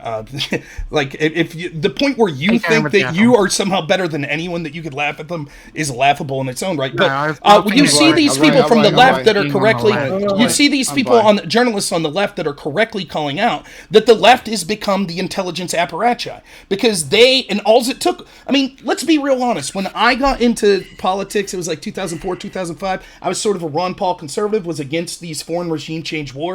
All of my friends were left-wingers. And now it only took 2 presidencies for those same people to be some of the most pro-war people I know. We can't pull out of Afghanistan. We can't pull out of Syria. We have to drop bombs on more people. The only thing Trump did any good was bombing Syria. And when we have, and this is the part that I think everyone loses, when we have propaganda that's been legalized and it's so inundating all of us, and this tribalism is trying to divide us, where we say, well, I don't care if that seems abusive as long as it's against the other side. It's incredibly effective, and that's why things like this get worse and worse, because all they have to do is play one side. Right now, they're playing the left. Oh, the Democratic Party saying we need to survey because of authoritarianism on the right. So the left goes along with it. And eventually it'll be those scary Muslims, we got to wiretap them. And you'll see a bunch of people on the right that'll go along with that. I don't know. Can anybody respond to this in the next half hour? Like let's say it's the left. Glenn Greenwald is not on the fucking left. He's a weird ass fucking centrist IDW idiot. But besides that, right? Like, as soon as Biden's national plan for countering domestic terrorism, which like installed these sort of like 4 pillars that they were going to use to fight against domestic extremism, right? That Joe was referencing earlier. As soon as that fucking came out, there was an absolute outcry from like people who were on the left who were worried about like Biden taking these things like too far, right? And when we're talking about like social media censorship and shit, right? Like, I think the broader people who are actually on the fucking left, right, who are actually fucking anti-authoritarian, are like, Biden is fucking overstepping the mark here, and it's a bit fucking much. We don't want state control of fucking social media companies, okay? So, like, every time you reference this broader left that apparently is somehow sheepishly acceding to these governmental overreaches, it doesn't fucking exist. The left is extremely fucking fragmented on this issue. Oh yeah, the left is actually really fragmented. Well, so Can I answer so, it yeah, as well? Can I answer your question, Socrates? yeah, please. I'll be right back. Yeah. So Yeah. it concerns me with the regards of your question. I'm going to lay out just some, like, again, it's not Joe on a panel if he doesn't simp for New Jersey a little bit, so I'm going to do some Jersey simping, right? So Governor Murphy, like, wanted to basically, like, self-suck all the way to his taint when he was talking about voter turnout in New Jersey for the 2020 elections. Like, oh my God, we made it to 69%, guys. What a great job. And then fast forward just a couple months later to our gubernatorial primaries to figure out who was going to run against Governor Murphy. We couldn't even get beyond 15% voter turnout. So this is an individual, again, the governor of our state, who has more control on everybody's navigation, and we can't even get 12% of the vote to show up. Like, we got 12% of the vote, less than 1 million people in a state of over 6 million eligible voters. And my concern is broadly is that we're very politically, socially, and economically apathetic to our conditions. And every once in a while, we get certain flashpoints. And my concern about certain flashpoints is not necessarily I'm excited that Loudoun County, Virginia Republicans decided to fight critical race theory and gender affirmation in deep blue counties like Loudoun, Prince William, and Fairfax County. It's amazing for 4 counties that are deep blue in order to fight against that. That's Republicans trying to be competitive. They're not fighting CRT because they give a shit. They're not fighting gender affirmation because they give a shit. They want those counties back, and that's the rhetoric that they're using. And they're going to prop up the Chris Rufos, the John Lindsays, and all the anti-communist rhetoric they can to get those seats. That's exciting, concerning, but exciting. But what happens after that, right? So if they lose that fight for critical race theory, if they lose that fight for gender affirmation, are Republicans in those counties going to care anymore? Or are they just going to continue just being apathetic to their conditions of like, well, we lost the fight to get our governor. In this case, they're really just fighting for Glenn Youngkin so they can just do things through executive action because they have a Democratic legislature. Like, my concern there is that Republicans do a very good job at creating outrage culture in order to justify just doing really just ridiculous things, right? They already have close to a supermajority of the state legislatures, but despite that, they're still making these fights to validate, like, we're actually the ones without the power. And it's like, if you have a supermajority of the state legislatures and majorities of the mayors, and Democrats only have half of the legislatures, who's actually in power here? So my concern, macro, right, is that we have to worry about facial recognition and all these things, whatever the issue is now, not when they're writing the legislation on the desk, not when they're doing the public comment to extend your superintendent's contract millions of dollars, and then it's just a final like council vote. Like, you got to get worried about this stuff before it happens. And I don't want to say before it happens. Well, let me be a bit more clear. Like, when the conversation starts, like right now, we know that facial recognition, well, has benefits, has problems. So those two things, the benefits and the problems, need to be in the public square of conversation. But what tends to happen is once it gets to that point of no return, whichever party decides to want to make that the rallying cry for an election for power, whether it be at the state level, at the gubernatorial level, or state legislature, or to the House of Representatives and Congress, then they start giving a shit. As an example, critical race theory and gender affirmations for Republicans is a losing battle. They're not going to win that battle. They'll get a couple states, but then the Supreme Court's going to fuck them in the ass like they do on all types of other shit. So homophobic. To be fair, look. To be fair, I don't think I agree with Rob on nearly anything because he's you're a very right wing guy, and I'm not. But like, so for example, like, but I also don't agree with you very much, and I think that primarily not because I disagree with, let's say, your political stance, but mostly because I think the conversation is already gone. The conversation is well over. Like you're saying, when the conversation begins, the conversation will happen in two separate spaces that will then collide, try to assert one another's points over each other, and then go back to the hegemonic stances, and then blacken each other with political campaigns, use like that sort of mafia technique again, and then then it'll hit like some sort of like political spectacle, and then we'll go back to the let's be honest, the Americans have the largest political spectacle in the world. It's the political spectacle that overspills into everyone else's political sphere. Like my country care more about your election than our own election, and it doesn't make sense. Like the reality of the situation is that, for example, Rob, he starts calling the left, and it's the big other, this hidden enemy which is going to undermine all of those true American values that he stands for, and it's because of this tribalism, and we're in these camps. And he's right, it is tribalism, but the hegemonic power groups that are controlling these tribes are really part and parcel of the same economic package. They have the same interests, they have the same overall goals, and they want to promote, let's say, essentially corporate interests above the interests of the average everyday individual. Now, at the end of the day, I do agree, like Vivian, you pointed out this last time, whether the Democrats or the Republicans win has a massive, impact on the global society and the well-being of general people in the society of the United States, for example, social policy being a particular port of call. But we never really question whether any of this technology will be used for the right means, what ideology is being essentially perpetuated, what are the underlying rationalities of that ideology, and why aren't we having conversations based on, let's say, almost basic fundamental values with people who we should be considering our neighbor, but instead consider our enemy. Sure. So just to I don't disagree with any of that, by the way. Joe, Because some of them... yeah. But just to tie this together for a moment. So this question of apathy and political apathy and perspective philosophy. First time talking to you, you seem really cool. I really appreciate your analysis. But I also worry sometimes about this kind of analysis taking ourselves out of it, because no, well, I guess not all of us. I guess only like a third of us are Americans, but some of us are Americans. We live in this country. We vote here, right? And this idea of just being analytic and being apathetic about these things are happening. We can be right and we can feel good about it, or we can fight against it and try to do something about it. And so I don't like hearing this on panels that this is just happening, and this is how it's going to play out when we're still here. We're alive, aren't we? Right, but just to be clear, sorry. Thanks.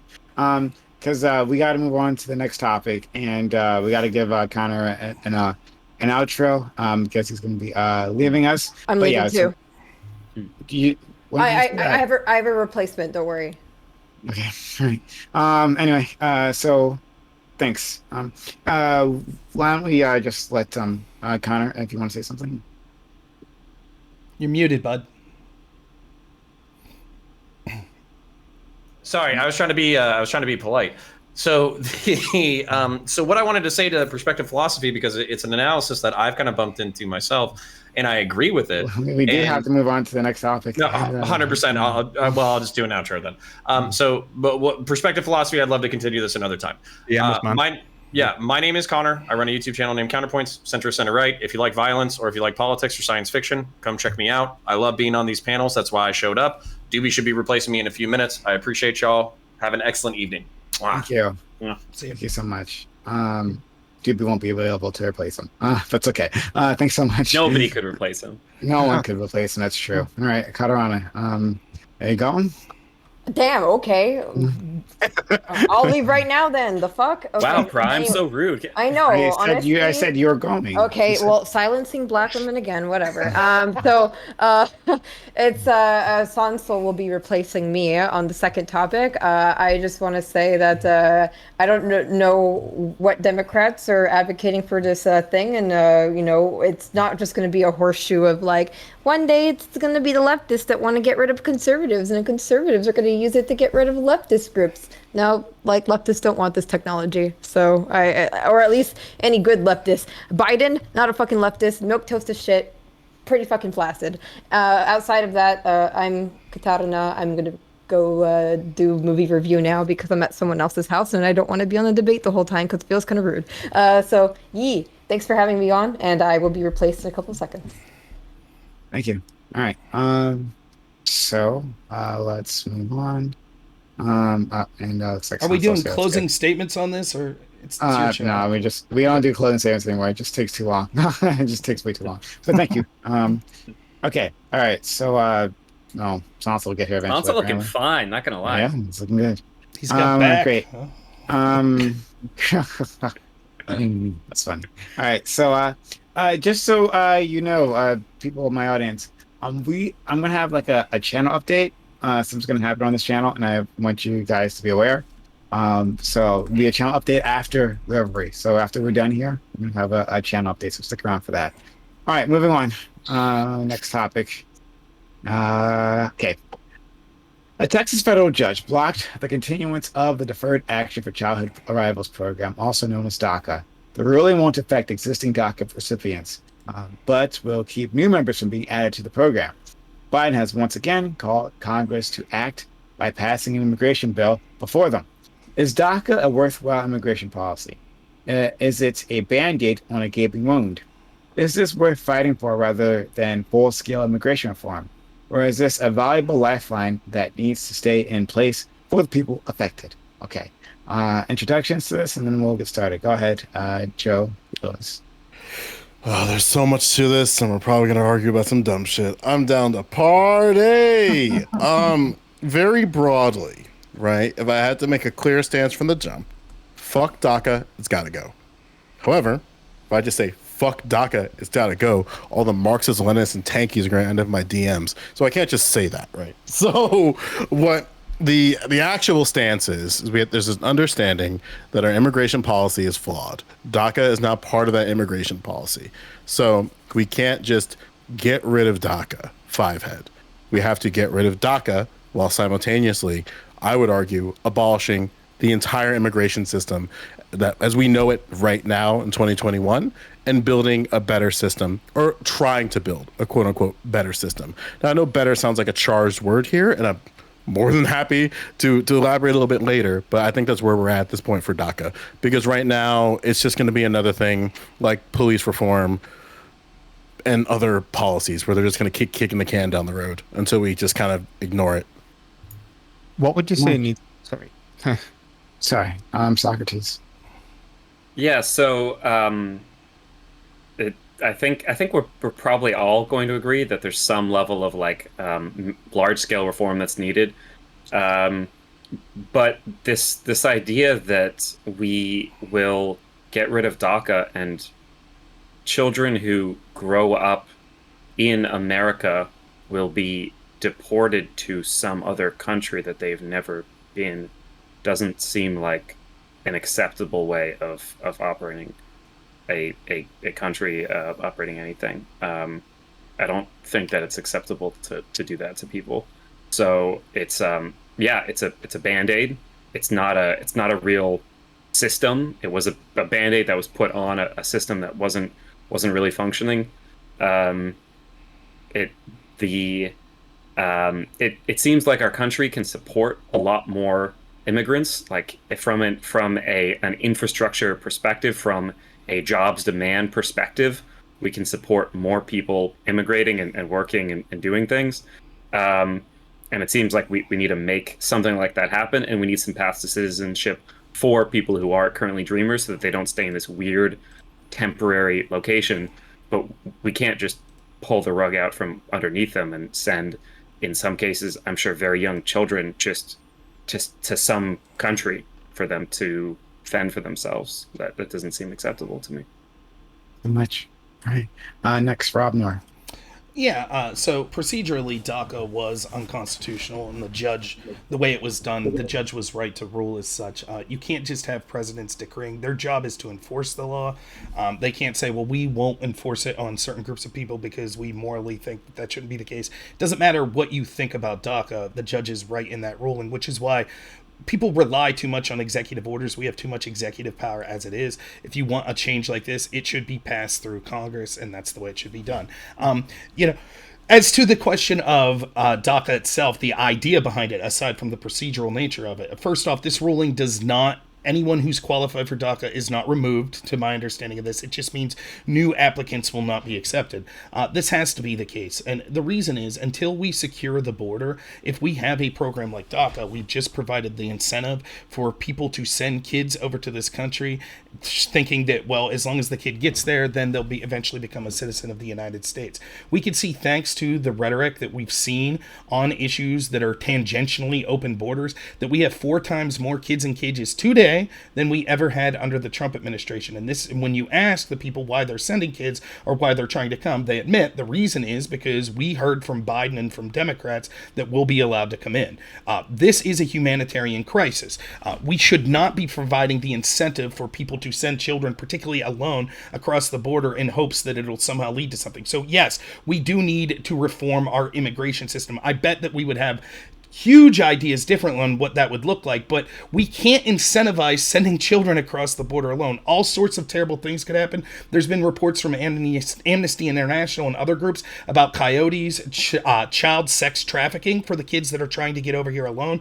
We need to make sure that that sort of thing's not occurring. So, and last thing I'll say is this: remember, Trump tried to have a compromise on DACA, but he wanted border security to go with it. And what we see is so often both sides, both the Republicans and Democrats, have wanted this problem to continue to be exacerbated, and so they just kick the can down the road and they'll say, we'll deal with border security later. All that does is incentivize more and more people coming. Republicans are happy because their corporate friends are able to get cheap labor. Democrats are happy because they like those sort of changes, demographic changes, and increased potential of voters. And so everyone's happy. Great replacement. Sorry. I'm sorry, Vivian. Yeah. Again, every time you laugh, you just prove your own stupidity. But you're doing great at that in this panel. So that's why neither side have done anything about it. And I'm sure Vivian would go to the kids in cages right now and laugh in their faces as well, because that's the sort of terrible person she is with her utopian rhetoric that leads to those kids being sent here in the first place. Just focus on. Okay, great. So, Oh, good. all right. Anyway, it's your turn next, Vivian. So, you don't have to fight. You don't have to fight. Bob Noerr. That's fine. What are you gonna do? Someone rolls out great replacement theory on your on Oh, your dude, show? no, seriously, no, knock it off. Yo, knock this shit off. No, knock it off. Look, if you don't want to be here, don't be here. No, I don't like that. No, fuck that shit. I'm really pissed off. What the fuck right are now. you talking What about? the fuck are you? No. You're like, oh, this bullshit platforming thing. No, I don't like What? it. Knock I'm it not off. talking about platforming, you great Okay, bitch all canoe. right. Okay, great. Just go ahead. I was saying I was gonna fucking laugh at it. Why wouldn't I laugh at someone bringing up the great replacement theory? Jesus fucking Christ. Whatever. Yeah, obviously there need to be significant fucking changes to the immigration system in the United States. One of the biggest problems with the DACA Act is that it didn't get it didn't give a path to citizenship for those children who grew up in the United States. Obviously, we don't want to be fucking deporting children who've been here all their fucking lives. I don't see any reason to not be accepting children. I think the immigration reform that needs to be done is it's not like discouraging people from going to the United States. It's making sure that when they get there is an immigration system that is humane and that is quick in processing people, that doesn't put unaccompanied children without a fucking translator who don't speak English in front of a judge and asking them to like justify their presence in the fucking United States, which has happened on numerous occasions. The immigration system in the United States is like borderline fucking genocidal in some of its practices, such as like forced hysterectomies and shit we had earlier, like last year. I just don't understand, frankly, why anyone would be opposed to like keeping that band-aid in place. Beyond the sort of constitutional argument made by the judge, I don't know how accurate that is, but I don't know why anybody would be against keeping that band-aid in place until we have something better. Laura Box. Yeah, I agree with most of what's been said. Like DACA is not like it's a pretty weak system on its own. You think like it's what a 2-year renewable, which is just a really like kind of pointless position for people to be in. However, without anything to replace it, like a path to citizenship, then obviously even worse. Like, and the thing about DACA is actually like because it's been around since 2012 now. It's revealed quite a lot of benefits of something approximating citizenship. Like there was a survey done on a bunch of DACA recipients, and they found that like for each of these categories, like well over 65% of them ended up, after going under DACA, they got a job with better pay that would maybe address your cheap labor issue. They opened their first bank account, they bought their first car, they pursued more education opportunities. It's almost as if being illegal and being in a kind of limbo is kind of part of what makes kind of life for immigrant communities so difficult. They have said that this isn't going to affect existing DACA recipients. My one issue with that is like in this legislation that I'm looking at now, the judge has mentioned that issue is temporarily stayed until a further order of this court. I don't see why, if the reasoning is that DACA is unlawful, then why wouldn't the existing ones be unlawful as well? I don't know. I think citizenship paths are the best way to deal with these things. It's completely ridiculous to deport someone who came over here when they were 2 years old because their parents wanted a better life for them. And most of the issues that people seem to bring up with immigration, whether it's sex trafficking, etc., well, citizenship actually helps remedy a lot of this.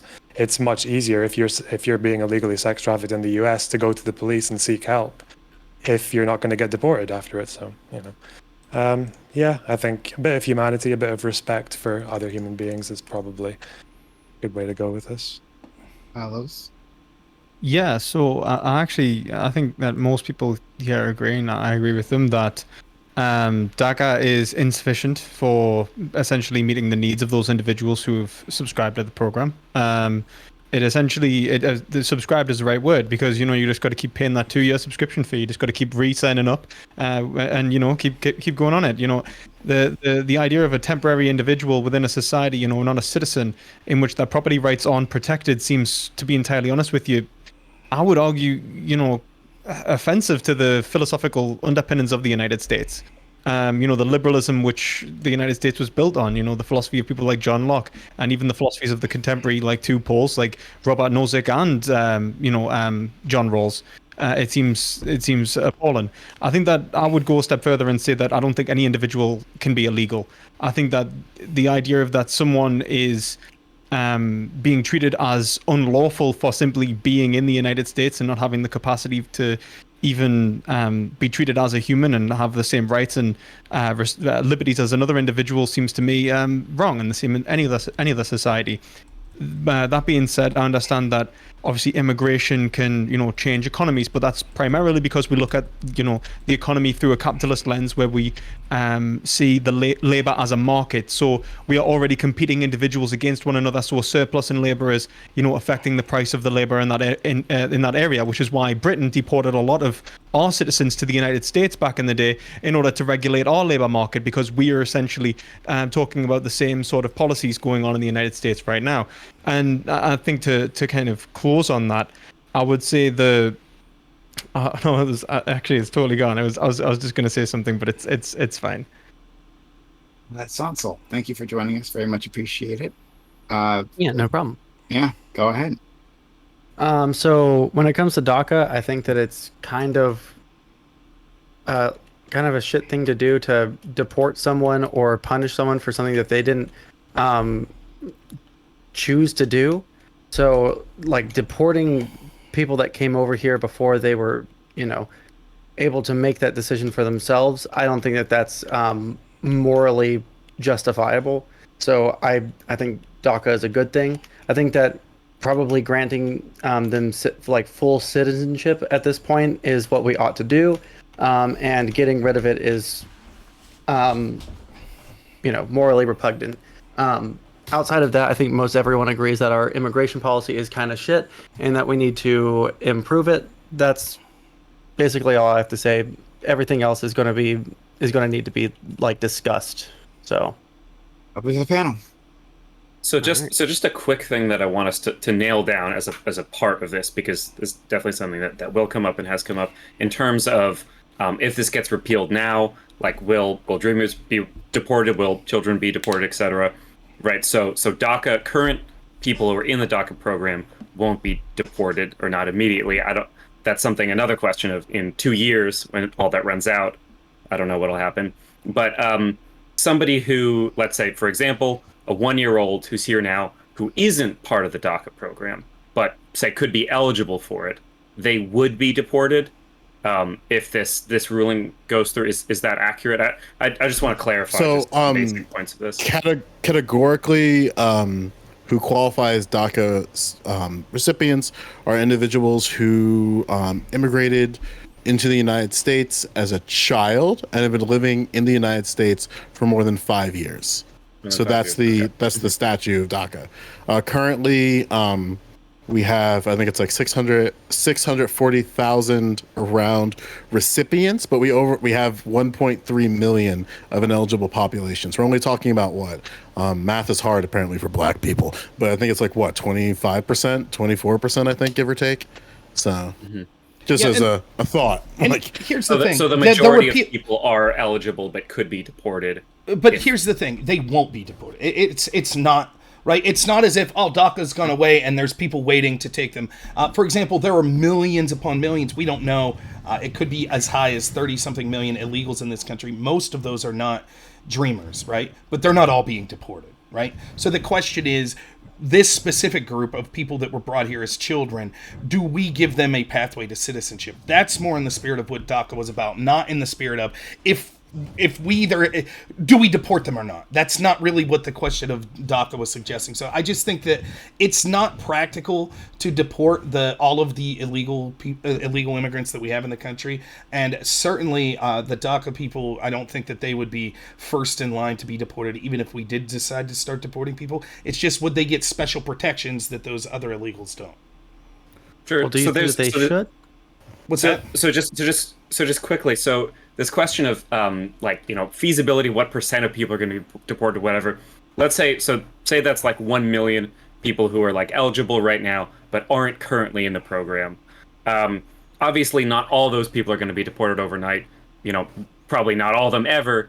Only a fraction.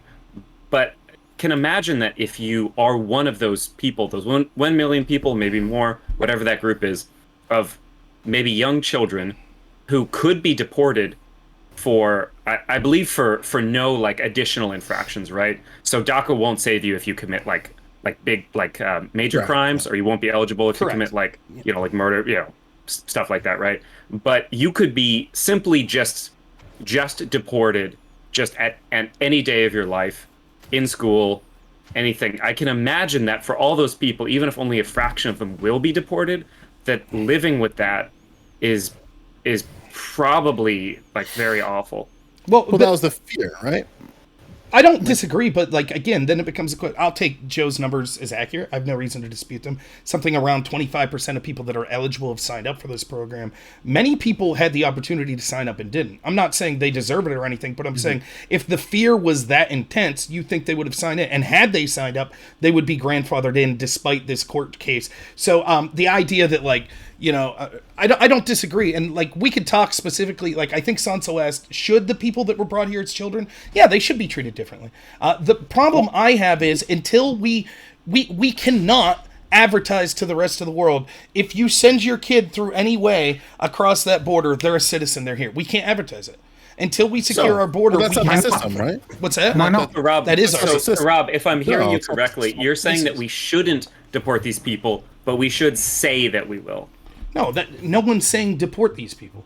DACA is a very specific thing that talks about you're a saying pathway that to we shouldn't citizenship. deport them, but you're saying that we shouldn't deport them, but you're saying that we shouldn't say that we won't deport them. We should not be offering incentives such as a pathway to citizenship to encourage. That's why we have 4 times more kids in cages right now, because we're offering all of these incentives for people to send their kids over by themselves, and they're taking advantage of that system. Just so I can understand. So you're really quick. We don't. I just want to Sorry. make sure with Rob, really quick. So, Rob, you're saying that going forward, you don't want to offer any more incentives to people, but as for the people that are already here, it would be it would be not very nice to deport them or to even have that as a threat, right? Agreed. Okay, I just want to understand your position. Yeah, and just to be clear on this, right? If we're DACA is a fraction of these individuals. I want to make this as incredibly clear as I can. We're talking about close to 4 million, essentially Americans living in the United States, paying taxes, they own homes, they participate in the economies. And the concern here is of those communities of individuals. If you are, for instance, looking to apply to go to college, you have no idea about your immigration status. You think you're a citizen, for all intents and purposes, you think you're a citizen, and then it comes back that you're not. And then all of a sudden you're deported. And that's been the concern that's dangling in the heads of majority Mexican Americans, because if we understand that over 80% of the DACA recipients come from Mexico, I don't think it's that far of a stretch to believe that the people who we classified as dreamers may also be from Mexico or other South American countries. Actually, can I just say, like, I think you've raised a really good point here. Like, when we talk about deporting individuals or, not giving individuals, for example, the same property status as a normal, American citizen, and especially if they've been there, they've paid taxes, they've lived normal lives. Do they get like a tax reimbursement so that they can go and start their lives again in another country? Because they've been, living under false pretenses that they're paying for a state that's not theirs. Now, so if we're talking about DACA people, Dreamers specifically? DACA and Dreamers are separate. They're separate people. We're talking about Dreamers specifically. Is that perspective? If we talk about Dreamers, we're talking about close to 4 million Americans. Let's leave perspective answer DACA, who he's talking about. Right. But I want to make clear in terms of numbers because this matters, right? Because people who are DACA recipients have protections. Dreamers broadly do not. Because again, a vast majority of Dreamers are not DACA recipients. Perspective, I'll ask you. You said a statement. You said, would we give people their taxes back because they've been living under false pretenses? Are you talking about just Dreamers or all illegals? I think any illegal who's paid taxes. Okay, so here's the problem, right? The Dreamers are a unique situation, and we could talk about them. But if I break the law to go into a country under illegal pretenses, I don't then get tax money back and saying, this was false pretenses that I was here. It's not false pretenses because I knew I broke the law when I came. You won. Rob, can I load this? You could be living under false pretenses in the first place and have not realized that you were quote unquote there illegally.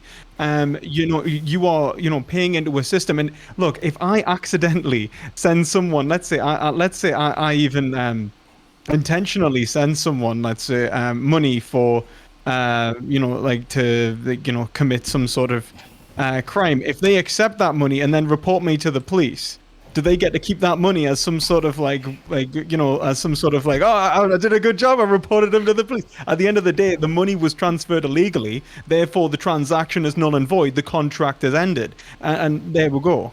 The analogy makes no sense whatsoever. The analogy makes no sense whatsoever. The analogy actually is the problem, right? So if we understand, you're ready for this? You ready for this infinity straw man that you might feel like it's a straw man? The average DACA recipient arrived into the United States at 7 years and has been in the country for over 20. If you apply, I'm going to specifically talk about DACA recipients here. I'm not talking about Dreamers. So DACA recipients, because this is part of the problem. If, let's say, PP on the bottom, that's perspective philosophy, is that individual, on average, he came into this country at the age of 7. He's been in this country for over 20 years. He's been working, paying taxes. Another statistic you want to understand about DACA recipients, over 90% are either in school or currently employed and participating in the economy. That's based on an aggregate average, but if over 90% of one sample size, it's reasonable to suspect that a vast majority are at least over within that 80 to 90 percentile. So let's say he applies for whatever. Let's say he just applies for another job and then he gets deported. Should he be eligible for receiving his money that he paid through taxes back to him? No, because he received the service through those taxes that he had paid in. Now, let me be quite clear. I'm not for deporting that person. So you're asking me a hypothetical for something that I'm not even for.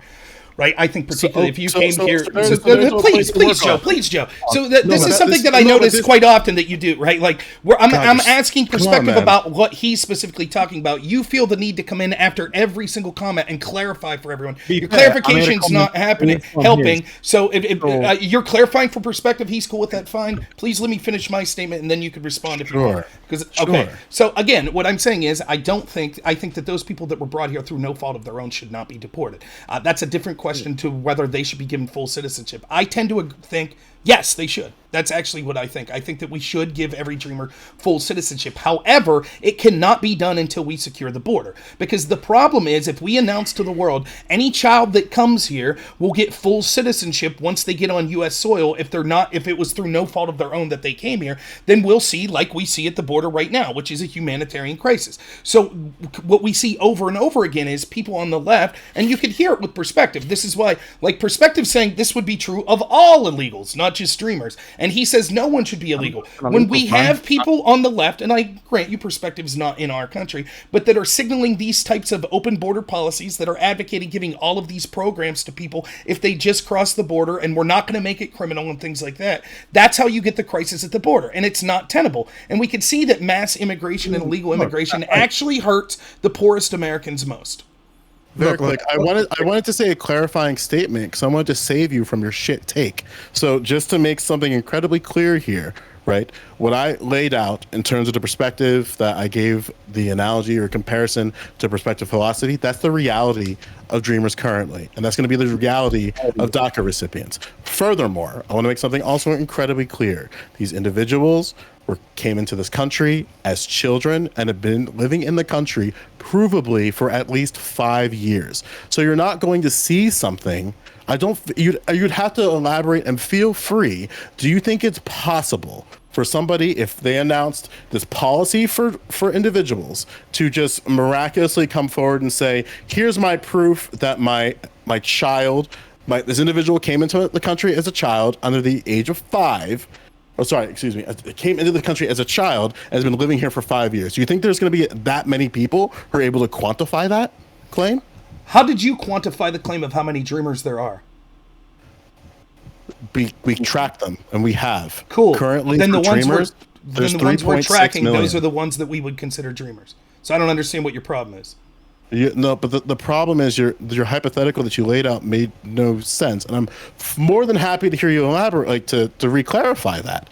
Like what I'm talking about is reality. You're participating in a hypothetical. I want to kind of stay in the realms of reality here. You support citizenship for these individuals, and you lay that very clear. You can nod your head all you want, but it's not going to help if you're not listening to what I'm saying. So I'll make this much more clear. Right? What do you think should happen to the 3.6 million dreamers? And what do you think should happen to the 1.3 million eligible population of DACA recipients? And what do you think should happen to the current 600,000 recipients currently?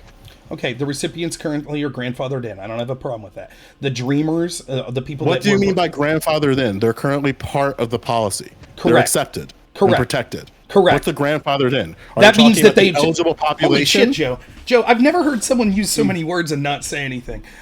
What I mean by grandfathered in, this is going to blow your mind. You ready? That they shouldn't have their DACA protections revoked because even though a judge ruled that new people can't get these protections, they're grandfathered in. Do you get it? That within that you clarified. That's fine. Cool. We can Okay. move on. Now, with the rest of the dreamers, as I've already explained, it would be my preference, certainly, that we don't deport them. And I think that ultimately they should be given some sort of path to citizenship because they did not break any law. They did not do anything immoral. They were brought here not through their own volition. So I thought I made that very clear. However, what I'm saying is before we do something and announce something like that, we have to make sure that we're securing our borders and that no new people get that deal because we cannot have this crisis at the border where we have all these kids in cages that used to be considered a human rights abuse when it was the last guy, but now that it's 4 times worse this time, no one seems to give a shit about it. Can I jump in here, please? I've been You kind of missed quiet part for of a it. while. You missed a part of it, If you and we can't move on until we fill Is that it your hole. show now, Joe? Go ahead. What part did I miss? No, it's because you're missing a part of this. I don't want to see you get dogpiled on something that you can clarify right now. There's a 1.3 million eligible population. There's also 3.6 million dreamers.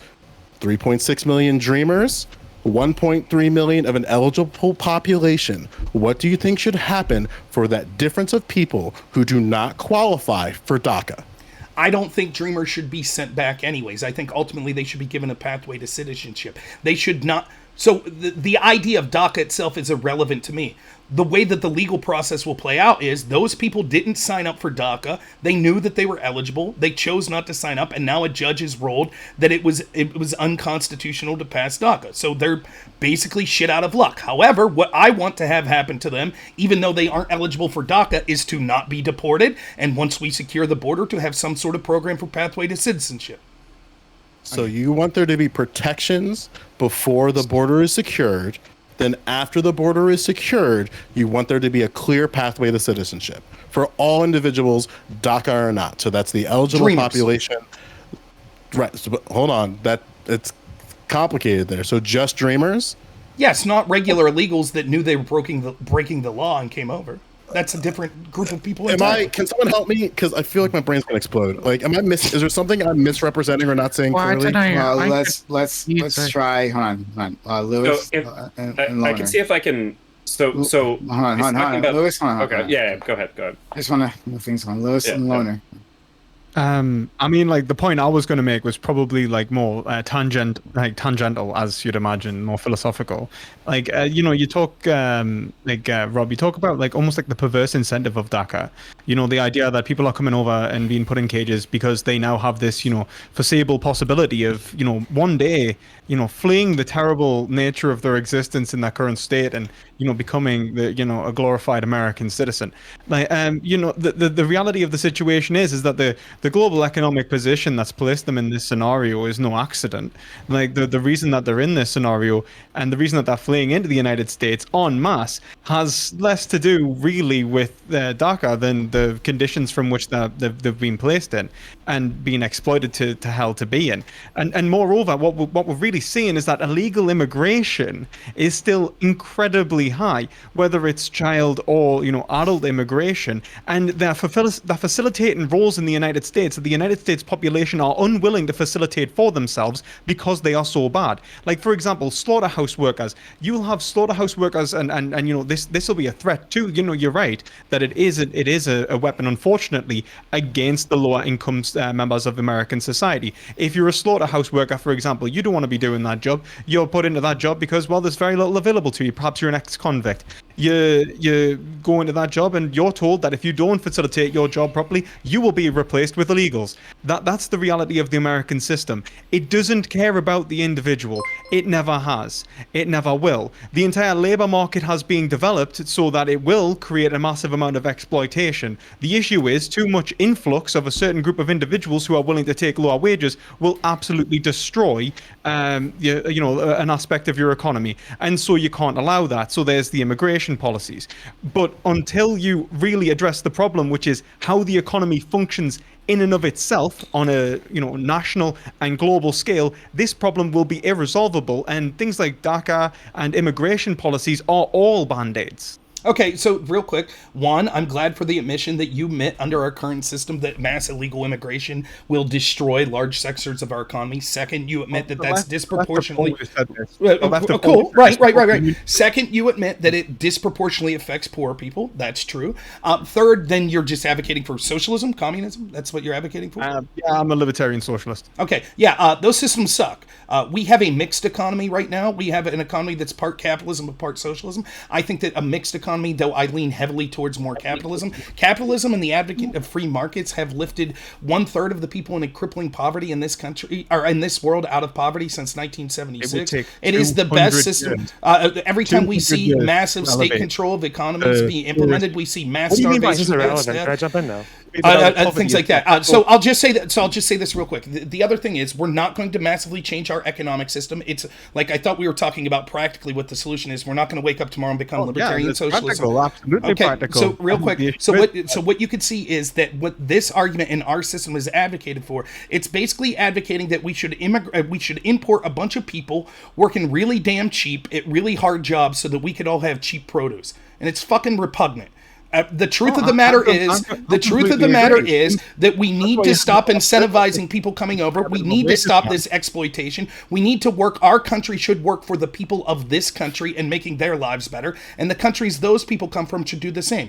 To the extent that policies in the United States have harmed those countries, yes, we should stop that. Starting with the disbanding of our disastrous intel agencies that start these foreign regime change wars. But I know even Primecayes, because me and him were on a panel together, where weirdly enough we were agreeing on this issue, the idea of these ridiculous foreign regime change wars like Afghanistan, Syria, and things like that. Where was all the left on that panel, Prime? All of a sudden they were like, oh, well, we're for these wars.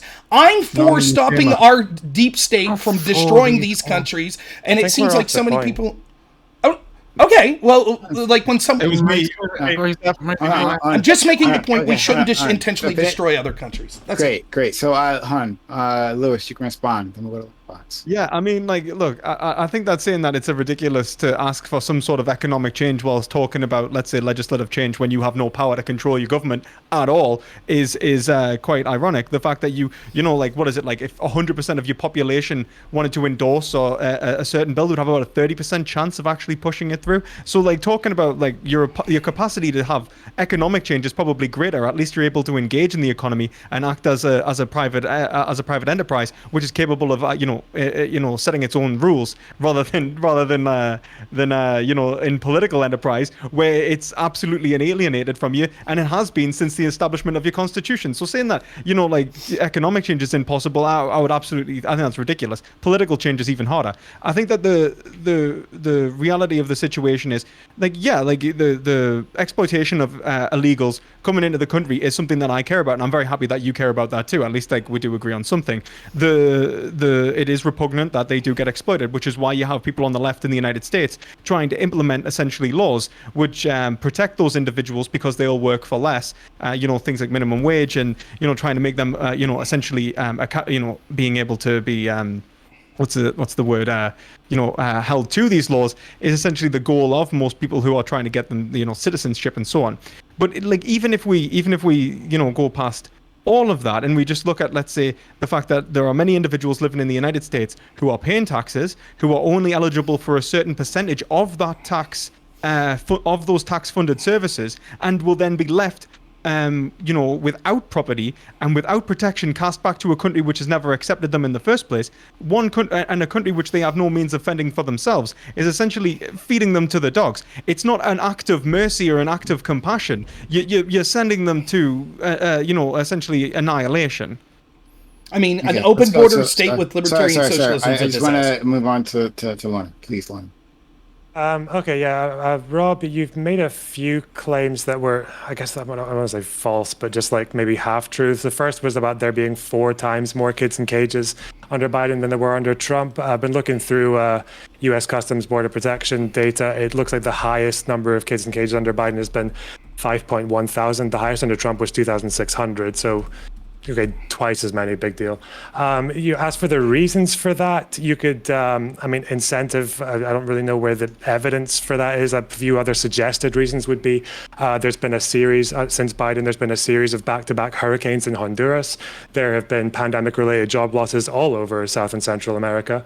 And actually that increase under Biden is missing some context, because it was also because Biden reopened a surge facility which was specifically for young people who came without parents, which is why the number of kids in cages would go up. Maybe I guess also as for the humanitarian, I don't like fucking cages, fuck those things.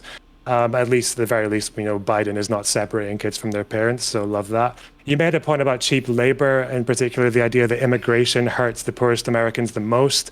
That is technically true if you want to say that. I think the research shows that the only demographic that seems to get visibly hurt by immigration is high school dropouts, and the decrease is negligible, so negligible to the point that anything that they lose in their wage is actually recovered by the fact that goods get cheaper, more gets paid into the tax system, and infrastructural improvements, et cetera, et cetera.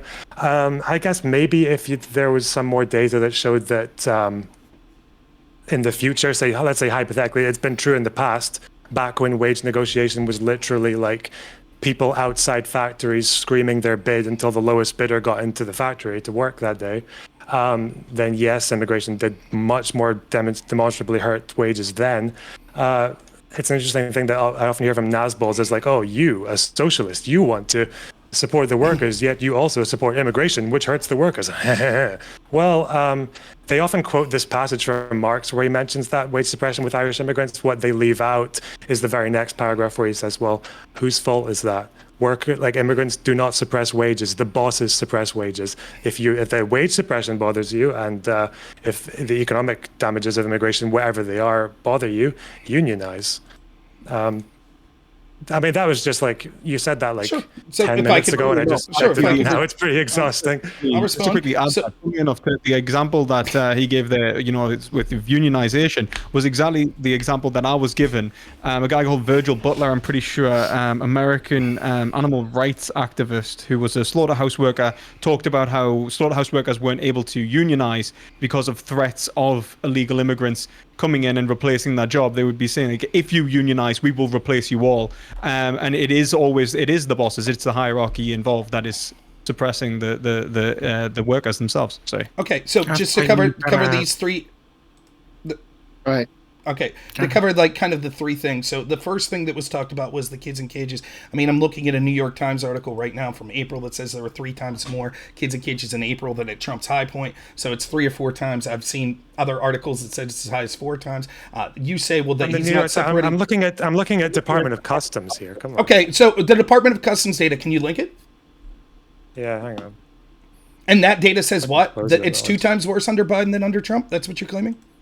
Yeah, and then there's a separate article I've got here is mentioning that you've got like hurricanes in Honduras back to back and the pandemic-related job losses. Shit. Well, hell. Let me find- if I can So I close would it, let me assume find what it. that I would assume what that Just data is to- saying is that right now, that because some of the kids in cages maybe have been released into the United States, that it's 2 times more than it was at Trump's high point. Right now, at some points it was as high as 3 times. But hell, it's hardly a point worth quibbling. Great, we have 2 times more kids in cages under Biden than Trump.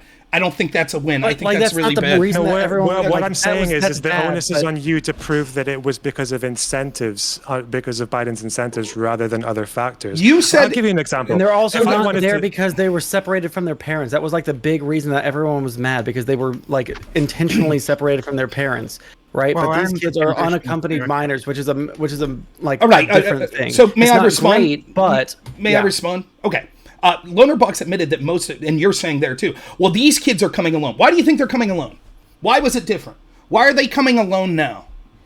It's a completely separate question. No, why didn't they come with their No, parents? because hold on, really quick. That's what I said. That's the difference here. Is I said suggestions. I like back-to-back hurricanes in Honduras and pandemic-related job losses. I didn't make a claim because there is no conclusive evidence for why that happened. If there was a leadership hurricane and I wanted to 2. flee, okay, if there were 2 hurricanes, great. And Hell, and COVID, right? Oh my God, all this bad shit. 2 hurricanes and COVID and the war on drugs and all this shit. In the same week, by the way, 2 hurricanes Holy in the same fuck, week. the same week. my Wow. God. Oh my God, the same week. that's pretty so bad. yeah, it's real bad. And so parents before, when there were bad shit, maybe not that bad, they'd say, I'm going to cross the border with my child and I'm going to go across, right? That's what they did under Trump. But now with all this bad shit, they say, I'm going to send my kid themselves. I'm not going to go with them. Hold on, I don't think that's okay. So probably a lot of these people sent their kids while Trump was still in office, right? Because it probably takes a long time to walk. Then why are they in to cages the now? United States. We don't know, well, Rob. no, I know why. Because otherwise, you would have children walking around in the wilderness with no shelter. Yeah, because Biden reopened. Like, the what would you facility. do That- otherwise? That accounts for 700 The at kids, least. the fact there is an increase, and they've been journalists, they've gone and said, why are you coming? Why are you sending these kids across? And they've said, because the Democrats have told us that if we get across the border, it won't be criminalized, and our kids will Did be they allowed say to stay. like? Did they That's- Did they say Nancy Pelosi specifically? No, I don't think they Have- said her name specifically. They talked specifically about Biden What about winning Chuck the election, Schumer and they or- thought that or Trump. So again, they thought that Trump would be someone that would send their kids back. And would you take the risk of sending your kid alone if they would be sent back alone? I would actually say the Box. opposite. I would say that the reason that they sent their kids alone is because they thought that if they went with their kids, right, then they would be separated from their kids and maybe never see them again. Like like what 4,000 that Trump separated from their family, and they'll never see their family again because they deported their parents but not the children, and now they're like they have no idea how to find the parents. Yeah, that's kind of fucked up. I think. I don't want to think that hear might be moral one of the reasons why grandstanding. people- I don't want to hear moral Yeah, it's not grandstanding moral from. grandstanding, it's just Excuse like the me. reality of the I don't want to situation. hear I think moral that might be the reason grandstanding why from people people that didn't don't send give a their shit children about or kids in didn't come with cages the right now. kids. I don't want to hear Real moral quick. grandstanding from people that have no problem with the. So what? These kids in cages, I don't fuck them, have- right? it's not that I These don't have kids a in problem with cages. it, it's just that These there's kids in no better cages, fuck them. option. These kids are better than the old kids in cages, No, right? you don't. Right? You just don't Right? understand. Yeah, because it makes sense. otherwise Makes you have sense. kids wandering around the desert and then they die. The point is, Hold on, sorry. I want to go to Socrates, who hasn't got a chance to speak at all, and then we'll go to Joe. Sure. So I think maybe since we're having some disagreement about maybe some of the causes of what I think we all agree is not a good situation, we could talk maybe now about some solutions. So I think I'm at this point pretty open to different ways of addressing this issue, and there's probably some combination that could be used. So I'm curious what people think in terms of how much are different solutions necessarily have to be employed for kind of like ideological reasons, or is it just whatever's effective, right? So some things off the top of my head, right? So we can work harder to simply repel people from our southern border. That's the thing that we could pour more money into, right? That's one thing that might help keep people away. another thing we could do, we could pour money into helping those countries that people are fleeing from be a place that fewer people need to flee from, right? That seems like something that could potentially have some effect, right? So in terms of different ways of addressing the situation, and then of course there's the solution of, okay, our infrastructure can't handle in an effective way these people who are coming over right now. They're in cages. The situation isn't great. We need like a better humanitarian situation. We could probably, we have like an Army Corps of Engineers. I refuse to believe that, you know, whatever we think about our political system and democracy and whatever, but that we are like logistically incapable of building infrastructure that could like house people in a better way or take better care of these people, right? So these seem like three avenues that we could go forward with to help this situation. Are there any of these that people want to immediately rule out for some kind of reason, or you know, is there just tactical things? Is there any of these things that seem awful? Repelling someone you'd want to repel people. Yeah, I think the same jinx, you know, like the idea of repelling someone from the border, I think is like I don't think it'll be effective, to be entirely one, and then two, I think that the idea of repelling people from the border, like the means of repelling them, could end up causing a greater humanitarian crisis. You're essentially putting power in the hands of people who then may use like, you know, lethal or semi, lethal force, like rubber bullets or something like that, and you know, and it just becomes a nasty scenario in the first place. I mean, let's not forget the studies and surveys we've done of like border patrol and ICE and like the kind of views of the people who fucking work there, right? It's not a good idea. But like also this is something that I wanted to say earlier, is just like, I don't think anybody here is like, oh yeah, put more kids in cages, right? As seems to be fucking suggested. It's just like, we don't want kids in shitty fucking situations. Like if a parent decides that they're willing to give up their child, right, and send them over the border alone, then shit must be pretty fucking bad, right? So I would like to see like an expansion of facilities to care for and process these people. I would like to see the ability for like parents to come with their children without so many fucking barriers to entry for those people. I don't understand why the answer to, oh, we have like an immigration crisis or whatever, is to say, well, we'll just shut down the borders, and then like what are these people going to do? They just go back to the disaster zones. Yes, no country in the history of the world was able to operate with open borders. Name me a country. Well, that's because the concept of a country in the first place implies like borders. I mean, like you're talking about an ideology. When we talk about like statelessness and open borders, that's not like that's not really like an old concept. And I mean, you could look towards something like, you know, the European Union, but really that's just an expansion of borders. But like even our modern concept of borders, like we didn't have that same thing going on back then. Like we had borders, of course, right? But like people walked across the borders all the time. What do you mean no nation in the history of the human race has ever survived, right? Like, do you think that someone that like crossed over the border to France from like, I don't know, Belgium back in 1700 was actually getting stopped at some sort of checkpoint and like had their papers checked? No, they just moved over, they fucking sat down, they fucking lived in France, and then they fucking paid their taxes there. They didn't have the same kind of citizenship requirements as we do now. It's kind of beside the point as well, though, because like I'm not arguing that we have complete fucking open borders, but I am saying that the process needs to be a lot easier, because I think we all agree that like the reason that people are so fucking upset with the whole kids in cages thing is, one, that they're separated from their parents, two, that they're kept in awful fucking conditions, and three, that the process towards staying in the United States or being processed, right, is inhumane and in and of itself. So it's got fuck all to do with the numbers. It's got fuck all to do with wanting open borders or anything like that. It's got to do with like treating people with some fucking dignity and respect, and not going when somebody turns up at the border and goes, fuck, can you help me? My entire house just got swept away in a bloody flood, right? Like, you don't just go, well, sucks to be you know? Yeah, Okay, like, so actually, let's take just for a point of these clarity. one by Can I one. just ask for a So point let's of take these clarity? one by one. So Like, first, right? I just want to ask for a point of clarity, just because like I'm not in the United States Okay. and I don't. Don't worry, I'll let you go next, Rob. Go finish your point. Just wondering, like, you talk about these kids in cages. Could like you just clarify on the conditions that people are being kept in, how many are being kept, are they given economic or political reasons for keeping people in conditions that may be seen as unsuitable? Now, Okay, so under the we'll Biden let Rob, administration, and then we'll have Joe Lewis. is Go that ahead. your question? Under the Biden administration? Just in general, just like the Sure, the I- concept of kids in cages. I'm just asking the Phenomenon. panel itself.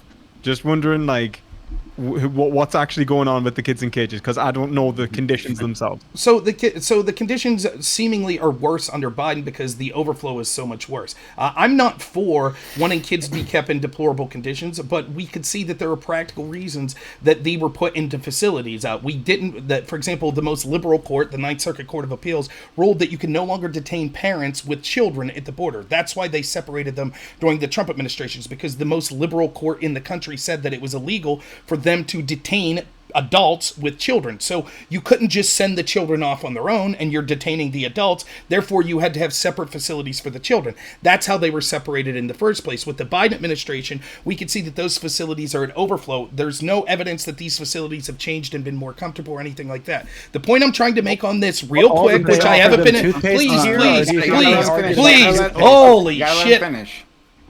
The point I'm trying to make is the very people that were vocal, such as Kamala Harris and Joe Biden, that said any kids in cages were a human rights abuse, the Democratic Party that said similar things, they are surprisingly quiet now that we have more kids in cages. And what we see is now nuanced people saying, oh, but these kids in cages are different. It's different. This, even though there's 3 times or 2 times more, it's different. And so we're not as upset this time as we were last time. If kids in cages are wrong and a human rights abuse, it's wrong, period.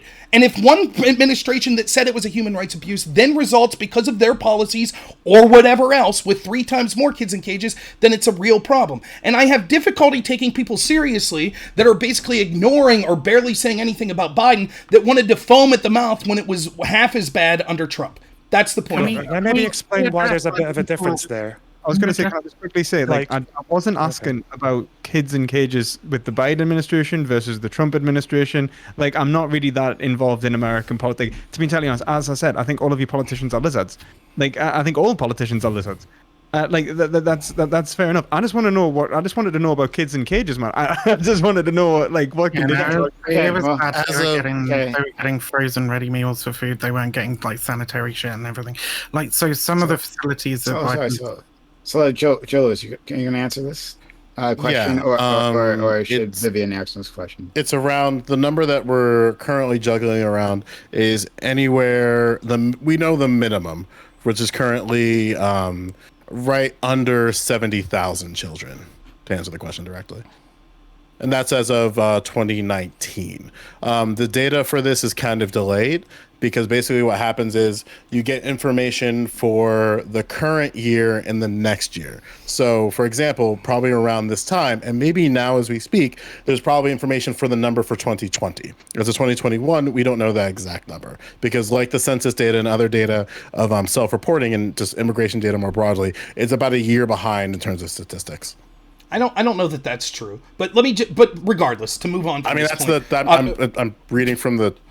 So you're saying that the kids we see in cages right now, the numbers we see aren't the kids that are there now. These were the kids that were there a year ago. No, Rob. The data for counting individuals in immigration centers, it's not that it's a year behind. It's that currently right now there's a number of people in these centers. They usually don't disclose those numbers. Now in 2022, they'll release the final numbers for 2021. And then they'll be able to show the all sorts of data where it's like, okay, this month it's this month it's that. And then across that month, they do certain averages and stuff like that. They don't release this data generally speaking, prematurely. It's the same sort of practice that they use in the adoption system. We currently don't know how many children are in the foster care system. However, we can make general estimates based on other types of factors. Lonerbox pretty much cited how- some evidence. You're saying that evidence is incorrect. That evidence is. No, I'm saying that evidence is it could potentially be an estimate. It Okay, might not fine. correctly say the actual number. Fair. So I think we could all agree that there are more kids in cages now than there were under Trump. regardless, to move on from that point, someone said that they weren't for, no one here's for open borders. So let's just ask a couple questions. Do you think that it should be a crime to come to the United States illegally? Yep, raise a hand if you think it is. It should be a crime. Sorry, it should be a crime to come illegally. Correct. A bit of a fucking tautology. I think there needs to be a better process for people applying for asylum or applying to immigrate to the United States, right? Like, do you think it's a crime under our current system if they don't go through that process and they come to the United States? Should that be a crime? Can I get a show of hands? Because that's the current statute. No, I'm asking if you agree that it's the current situation. That's the way it should be. It's a real simple question. Do you think it should be a crime to come in? Can you raise your hand if you think it should be a crime? Okay, no one. So let's not hear that you're not for open borders. Wait. Okay. Very excited. Okay. Let me see if I can rephrase your question in a way that I understand better. Which would be something like, should it be illegal or should it be a deportable offense or should it be not allowed or something to enter a country's or our country's borders like through like an unofficial way, like not through sneaking across some border, right? So like most people who end up staying and becoming whatever illegal or something, or like non-citizens who are here. So should it be unlawful for someone to enter a country through an unauthorized port of entry? Sure. Port of entry? Jesus Christ, this is why I'm a teacher. This isn't a tough question. I'm not trying. It's not a gotcha. I'm just saying we currently say these are the people that are legally allowed in our country. If you break that law in some way, do you think that we should maintain that's a crime, or would you raise your hand if you think it should be a crime, or if you had your choice, it wouldn't be a crime to do so? That's all I'm asking.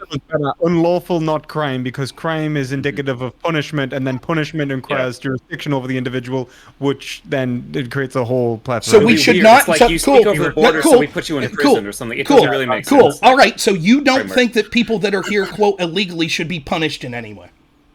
You agreed with that statement in a variation of that very statement. I didn't say that at all. You did. Illegal, you can't be punished by a government who's relinquished that jurisdiction over you. That's ridiculous. Okay, second question. Do you think we should detain people that come across the border in unauthorized ways? Yes, probably. There's probably some situations. I'd probably say it depends. I'd probably say there's some cases where we could how would you? Would you either detain all of them? I think they need to be detained as long as it takes to process them. But I think the time it takes to process them currently is ridiculous. Okay, so let's say that they're detained, and we find. And I'm not saying the current system. I'm saying under you all's, if you were in charge, and we could reform the system in the way you. Now we're saying we don't think it's a crime, but they come here and we detain them, and so then we look presumably for something like who they are, their reason for being here. Should we accept everyone in that we detain, or are there certain people that you would not accept? I got certain people that wouldn't accept. Like what? Like terrorists, criminals, like people who would cause problems to individuals. Most of the people, it'll be very difficult to find papers proving they're a terrorist or a criminal, correct? That's not exactly true. Sure it is. Okay. We don't, under the current under the current system, what is supposed to happen is that these governments are supposed to be communicating to each other. As an example, if Viv just fucking, I was going to say Lance Armstrong across the Atlantic Ocean, but that makes no goddamn sense. But just finds a way to swim over to Florida and then gets detained in Florida. Never happening. They would figure out, okay, why are you here? Where, do you have any information to verify who you are? And then they take that information through self-reporting and other information and then go to other governments like, hey, here's this person. What's going on? And then generally speaking, what should happen is that these companies, these countries should be communicating with each other in order to figure out, okay, what's going on here? What's the validity to the statement? Your concern, which I can smell from a mile away, is that in certain countries, which I agree with you, the infrastructure of communicating from one country to another is incredibly insufficient. An example of that, of a situation where it could be exacerbated, could be in Haiti, as an example. This is why we had a situation with children and the adoption agency, international adoption, because how are you supposed to communicate with a government when there's a literal earthquake and other government unrest? It makes that process of figuring out where people live a little bit more complicated. Right. It's not just. I don't think the problem of immigrants committing crime or committing acts of terror or whatever, like their rates of crime are significantly lower than the native population. Now, I'm not saying that like this process wouldn't potentially let in some people who would commit a crime, but there's a portion of your population in general who's going to commit crime, right? I just don't think that you can. You definitely can't predict all of that. Okay, but you would want to bring. Right. So if I could be clear here, what I'm trying to do here, first off, the countries that most of these people are coming from illegally, it's not just a matter of poor communication; it's also poor record keeping and things like that. Yeah. So I'll just ask. Part of poor communication. Right. Sure. So I'll just ask point blank. So if we can't get proof, if we don't have proof that they're a terrorist or a criminal, we let everyone in that we've detained? That's not how that works under the current statute. We're not asking about the current statute. I'm asking because this is the central claim. People said we're not for open borders. So far, we get every single person here says it shouldn't be a crime to violate our immigration policy. Every single person said that. Well, now, some of you said that you would real quick. People. Now, some of you said that you would detain people. You said that, and I'm saying, well, once you detain them, what would you do? What people would you send back, and what people would you let in? And the only people that you've said are people we could confirm are criminals or terrorists. Everyone else you would leave in?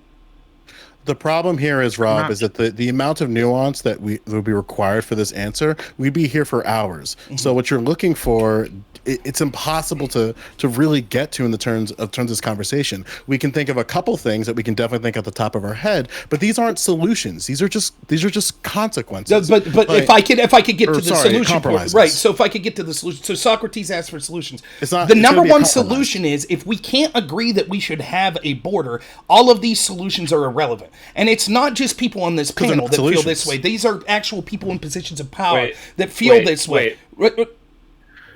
Yeah. So just okay. So my three solutions. Let's see if I can remember them right. So we have kids in not good conditions who are detained at our border. Right. We all agree that this situation is occurring, exists. Okay. Things that I can think of off the top of my head, and I don't study this, but things that I could think of to improve the situation potentially, that might make a dent. That might. Let's go through them one by one. Let me respond real quick to them one by. Go ahead. Go through the first. Okay. Sure. Yeah. So one would be to try to keep people away, to physically prevent as many people from coming in. Right. If we can prevent as many people from coming in, it stands to reason. If that's effective, then there will be fewer, children in those cages, right? That's a thing that we could do, right? Secure borders. That's what needs to be a precursor to everything else. Wait, stop. Sure, okay. Wait. What do you mean by secure the borders? Does secure the borders to you mean keep as many people out as possible, Rob? No, because that was what Socrates just said, and you were like, yes, secure. No. Can you just tell us what you mean by secure the borders? Sure. How many more people want to ask this question? Anyone else? And then I can answer. Oh, we good? Oh, cool. By secure the borders, I mean that we could talk about what we want with our legal immigration system and what it should be, but a precursor to all of that is ensuring that we effectively enforce our laws for the people that don't come through under the legal ways. That's what it means. Mm-hmm. Okay, but what the law be people don't come in who let's say we had some statute, we had the name of every single person on Earth, and we could find their identity. Maybe we can already do this, who the fuck knows, right? But let's say we could identify every individual on Earth, and we had them on a list, just yes, no. Our capacity to prevent a person who we say on that list no from coming in. This is the most generic possible description, but something along those lines in that direction. That's not actually a plan, but something in that direction, right? Seems like you're pretty happy with that. Okay, so here's two others, right? So we could fund those centers or the infrastructure surrounding those structures better. If there's bad conditions, it seems like our country ought to be capable of improving conditions, right? We had Hurricane Katrina. We eventually did something about it. I can elaborate on that point too. You're talking about 70,000 kids, right? Like, it's not a huge expenditure for the United States to be able to look after these kids in better conditions. Yeah. It seems like it ought to be feasible that we could make it better. Maybe we can't fix it, but we should be able to make it somewhat better, right? How do you feel about that, Rob? Look, I don't disagree with the fact that perhaps some of these facilities should be treating children better. I don't disagree with that. I don't know how much money it would require or what the scope of the problem is, but all of this is irrelevant if you don't secure the border, because you will continue to see, even if we put them up in 5-star hotels, is this good? Do you want to encourage a system where we have so many kids crossing the border by themselves? So Rob, I think Rob, you still need to prove that, like, no, Wait. because there's an issue. No, I haven't spoken for quite a while. But yeah, the issue is just like people saying that, like, I think there's this big, when people talk about this from the anti-immigration side, there's always this like presupposition that a government's policy on immigration is the only thing that dictates whether or not people migrate. Like all kinds of things can influence immigration, whether or not there's a war, like a refugee crisis. I'm actually looking at this now as well. There were also hurricanes in Guatemala and Nicaragua. The same hurricanes affected those two places as well as droughts in Honduras. So like, it's quite, you can't really account for those. There's no amount of clarity or enforcement in America is going to stop people from trying to come north when that kind of stuff happens. It's just not. And I mean, as far as like government incentives, well, the fact that Trump like closed basically all of the USCIS field offices like before the in a very small space of time, like that massively impacts refugees, asylum seekers, and lots of other immigrants. So it's like, I don't agree with this whole idea that like, when we're saying like, is illegal immigration like wrong? Okay, technically it is, but then if a government is closing a bunch of possible avenues for legal immigration and not accounting for the fact that there are some things that are outside of that government's control, that means like immigration is always going to have a certain level because of things that happen around the world. Okay, then, so yeah, you need like an this approach is that accounts for that as well. But this is a mistake that people make because we couldn't solve all illegal immigration, because people will still have some incentive, particularly things like natural disasters that are out of our control. Therefore, what is the people suggesting here? Well, it shouldn't be illegal to not follow our system,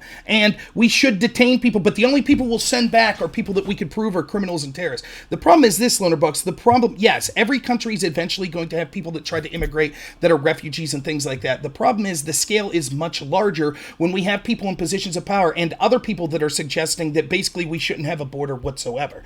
And we can see that. So we can see that, like, yeah, you're right that those things could happen. But if we set a system up that said, despite the fact that you had a hurricane, you're not getting into the United States, then they wouldn't make that trip to come to the United States. The other thing that's worth mentioning here is many of these places where natural disasters are refugee. If they're coming legally, then it's legal. Then they wouldn't be violent. And I just want to say this real quick. If they are truly refugees, they would stop at the first country where they was safe. So if you're in a country in South America, no, I'm stop. Sorry, that's really dangerous. Are you fucking kidding me? Yes. If there's a war in England, then like 40 million English people have to come to fucking Scotland. Are you like, what the hell? Like, so what that means, like, not even that. Like displacement of Syrians, and then like 5 million of them. I can explain if you'd like. No, really quick. Stopping in the first safe country. Holy shit. Even the example that he said, like, do you think that, like, if there's a hurricane that hits Nicaragua or something like that, and then they go to Guatemala where there's still all these gangs and shit, do you think that is a safe environment? Like, huh? Also the hurricane, because they're all very, very close together. Like, that whole area of the world is probably not very safe if you're in a refugee camp, right? So they probably are going to the nearest safe country to be in.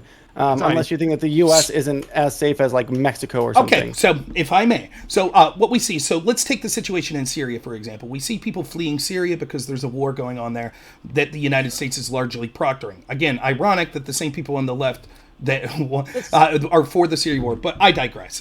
Anyways, so what will happen is they'll flee and they'll get to a place like Germany. Well, Germany's safe, or they'll get to Turkey. Germany? Look. No. The overwhelming majority. Holy shit! Went to neighboring nations. I know 7-on-1's not enough. I know 7-on-1's not enough for y'all, and you got to interrupt the whole time too. I get it. I get what's going on. Do you know the neighboring countries of Syria? Sure. Turkey. What are they? Turkey's a neighboring country, right? Sure. We have I think you have countries in Central Asia, like I believe Afghanistan, Turkey, Lebanon, Iran, Israel, Jordan. Right. So and what we see is they're going to Germany, dog. Hey, dog. I was going to answer. That was exactly my point, dog. Before you interrupted me. So what happens is we see them. If they were really refugees, what would happen would be that they would get to a place like Turkey that was relatively safe, and they'd stop traveling. But they don't. They keep going. Then they go through Europe, and they get to places like. Please, Sansol, let me finish. They get to places like shit. Like, do you not think that? Go ahead. You seven all agree with each other. Go ahead. If we're all addressing him, he's got to be able to answer, or it's like there's no point. If you want to hear an answer to the questions you guys are asking him, let him answer the questions. Cool. So what we see is they travel through all of these other countries, and if it was really just about being a refugee, they would stop when they get to a country like Germany. But instead, they're going all the way through. They go to France, they go to Calais, and they're trying to get into the United Kingdom. Why? Because the benefits they receive in the United Kingdom are better than the benefits they receive in France. Bullshit. So That's bullshit. that's not. So what's the camp at Calais about? What's the camp at Calais about? Why aren't they happy in France if it's better there? No, it's more about opportunity. Actually, it's more. Oh, so then they're not refugees. We'll give great. Well, they're economic refugees as well. Like, look, when you've been displaced because of war and you need to restart your life, you're going to need to be able to restart your life and build up some sort of economic surplus so that you can actually establish yourself in any given location, right? So, like take for example, you can, if you were to stop in Germany, right, you've got to learn German and also be like the how long it takes for them to actually become like naturalized and be able to like actually engage in the economy is longer in Germany unless they're like accepted through the immigration process. Unlike in the UK, the UK has a much greater economic, like, at least this is what I've heard from an illegal immigrant. You're just proving my point. London. But Essentially, the reason that he didn't stop was essentially like it was just a better economic opportunity. He didn't want the benefits. He was like, I could get better benefits and I could go to Scandinavia. I could go to Germany. I'm not going there. I'm going to the UK because I want a job. Cool. Yeah, absolutely proved my point. So it's more about economic migration than being a refugee. The same is true when we get to the United States. So we have yes, it is. That is exactly my point, and you just admitted it. That it's not that they no longer feel safe. And please let me finish. It's not that they no longer feel safe because they're afraid that some warlord or some hurricane's going to kill them. It's that they think, oh, I would have better economic opportunities if I made it to this country. You could say no. That's what you said. Okay, no, I said that, look, like, if a warlord or a hurricane destroy your property, right? Let's say for whatever reason, right? Scotland, Scotland, you're invading now England, and I was displaced from Newcastle, and I'm not able to gain any economic opportunity throughout all of the UK, and so I'm going to move myself through England into France, even if I'm safe in England, because I'm not going to be able to provide for me and my family. That's the whole point. Like, I agree. I understand what the leftists. Hold on, let's go to Sansa. We have a limited amount of time. We got to move things along. Sansa, then Loner Boggs and Socrates. Okay, so if it was the case that there was this like overwhelming amount of refugees from Syria going into like England and stuff, then why do we see like all the neighboring countries around the country of Syria taking the overwhelming majority of the immigrants? You know, like, just as much as you say, like, we have an upper limit to the amount of immigrants that we can take in, right? So do those countries, and they're much, much, much smaller than the countries that like the least amount of immigrants went to, right? So like the further away that you get from Syria, the less immigrants that you'll find from that fucking war. So like Lebanon took on 1 million by itself or more. So did Jordan. So did all these countries around them. And then Turkey and Greece had a shitload of them as well, right? And they had to keep on moving past these countries because they didn't have the capability to take care of all of them in the refugee camps. So yeah, you are going to find some refugees that are in Germany. Yeah, you are going to find some refugees that are in England. Yeah, you're going to find some that are in France and Norway and Sweden, et cetera, et cetera. But do you think that it's because like, oh, they like wanted to fucking just like leave Syria? No, their houses got blown the fuck up. All right, you can look at pictures of the Syrian war right now, and you can see how all of their apartment complexes and all their houses are just like these concrete shells of what they used to be. They didn't want to fucking leave their country, and most people don't intend on staying in Germany or in all these European countries long term. They needed somewhere to go, and so they went to the places where they were allowed to go. Okay, go ahead, Loner Box. Yeah, Rob, I appreciate it when you say things that I don't need to fact check like on the fly. So what you said about there was a point you made about whether or not they were going to Germany and then not staying and choosing to go to the UK because the welfare system, that is empirically false. The welfare system in Germany is far more generous than it is in the UK. An asylum seeker in the UK lives on £5 a day. Barely anything. That's pretty fucking low. So when it comes to if they were genuine refugees, whatever they would, and not economic migrants, they would have stayed in the nearest neighboring country.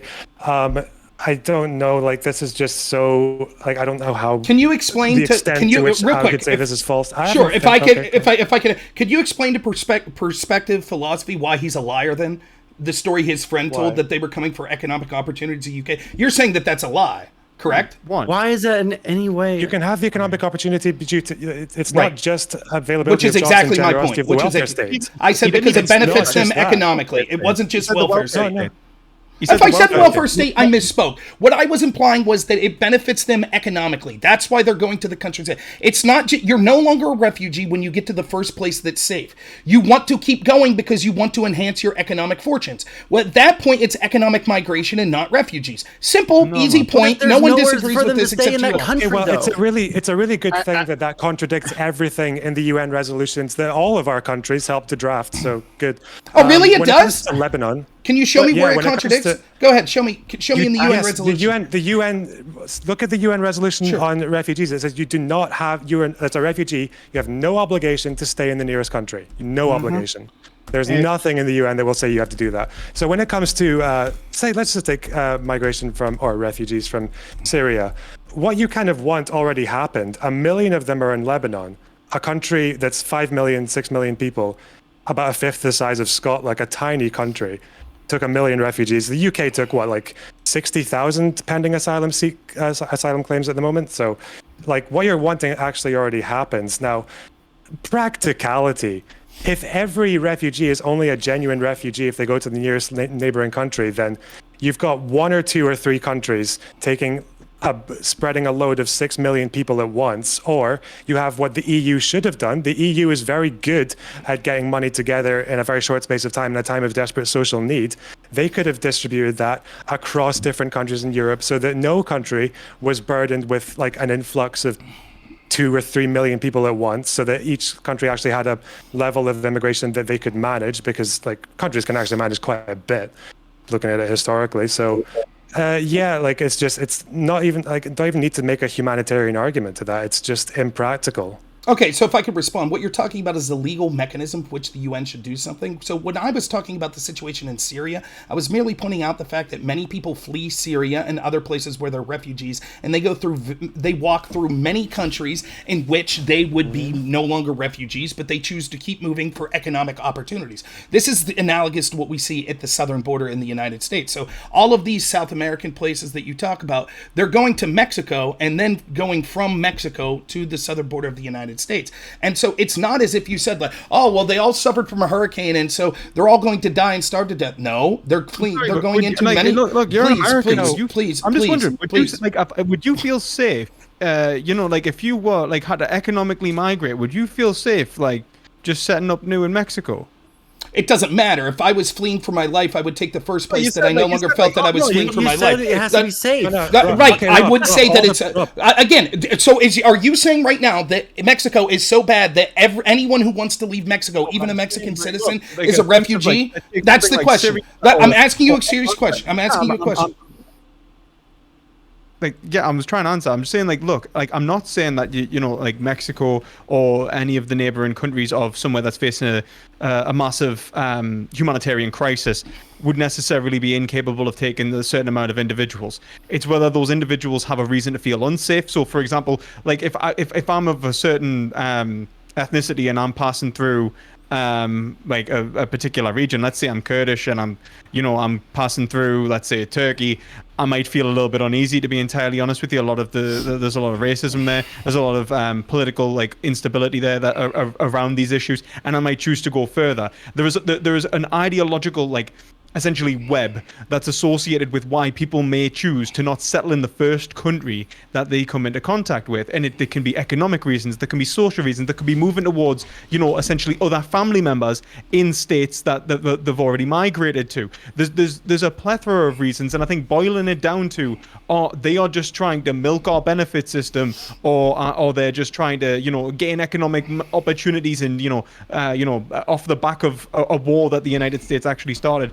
Like, is essentially funded is essentially I think a joke. It really misses the global like ideological kind of framework, which is essentially moving these individuals and the reasons why these individuals may move in the first place. Okay, so what the joke? Sorry. We just gotta move things along. So I'm gonna go to the joke, but I'd like to say I don't know why everyone is fighting Rob on this specific point about like refugees becoming economic immigrants, right? Like one, I don't think these 'Cause he's things are, wrong. but I don't think these things necessarily have to be like mutually exclusive to each Of other, course they're right? not. Like refugees can be could have multiple reasons to be traveling, right? And once you accept that, then like it makes no difference, right? Like, but we want to treat these people all humanely, right? No, one way or other. So, right? It's So just I that feel the only I don't reason know. that Does Rob want to treat him I feel like it's humanely? not- I right. feel like, well, It's more of Look, a- look. Here's why I bring it up, because we can see the people on this Conservative panel that are basically calling for open borders. That's why, and it's not tenable. That borders. the people that okay, You're the okay, only all right, person all right. that's mentioned that this entire time. You realize that, right? You're Lewis. shadow But, boxing. real quick, perspective. Did no, you no, say no. that no people should be illegal? That we shouldn't have borders? That no one should ever be considered illegal? So So I have a question for Socrates. So we were talking about definitions. I wanted to make something a little bit more clear for you. So I'm going to lay out the three hypothetical, or not really, this is reality. The three reality of definitions that currently exist under DACA. I just want to see where you're at on that. Okay. So the first question I have for you: what should happen to DACA recipients? These are any person who's in the program that has certain protections, and the qualifications are as follows: they're under the age of 31 as of June 15th, 2012, and they have come into the U.S. under the age of 16 and have continuously lived in the United States from 2007 to now. I think there should be a path to citizenship. Maybe that would be literally just granting them citizenship. Okay, so that's about 600,000 people. Yeah, And or now some the kind second- of expedited. I don't. Yeah. So the second question here is that what do you think should happen to DACA eligible recipients? So this is any person who qualifies for DACA if they were to apply. So the first number is 64, around 600,000 individuals, and this number is 1.3 million.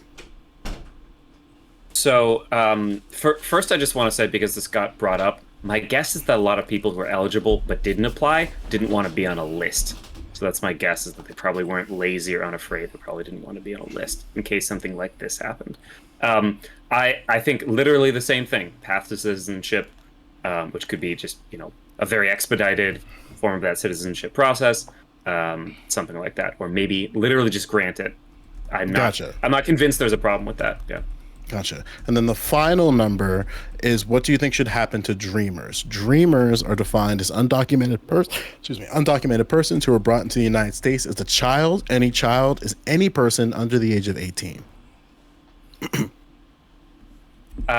This encompasses around 3.6 million. Yeah, I would like to say my answer and then a statement, which is that I think literally the same thing. This is like maybe a little bit more to Rob, but this is just a statement in general. I think we have some really just generally fucked up things in our world, in our society. I think it's, from what I've heard, it's pretty harsh. Getting anybody into our borders, especially from the South. I think that's something that keeps a lot of people away, is it's like physically difficult to do that. In addition to all the walls, there's just a lot of natural barriers. It's very harsh. We've had previous societies, so very ancient societies, in which there are some weird situations where it's like, oh, you could be enslaved, but if you escape to the city hall, the city square, you become free. I think it's really weird and fucked up that we would have a society in which if you manage to get a baby into a location, that baby gets to have a not fucked over life. I'm not actually upset about that situation, or I'm not more upset than that situation not occurring. Does everyone agree with that? Fucked up situation, but I accept that more so than anything else that Everyone Gotcha. agree with that?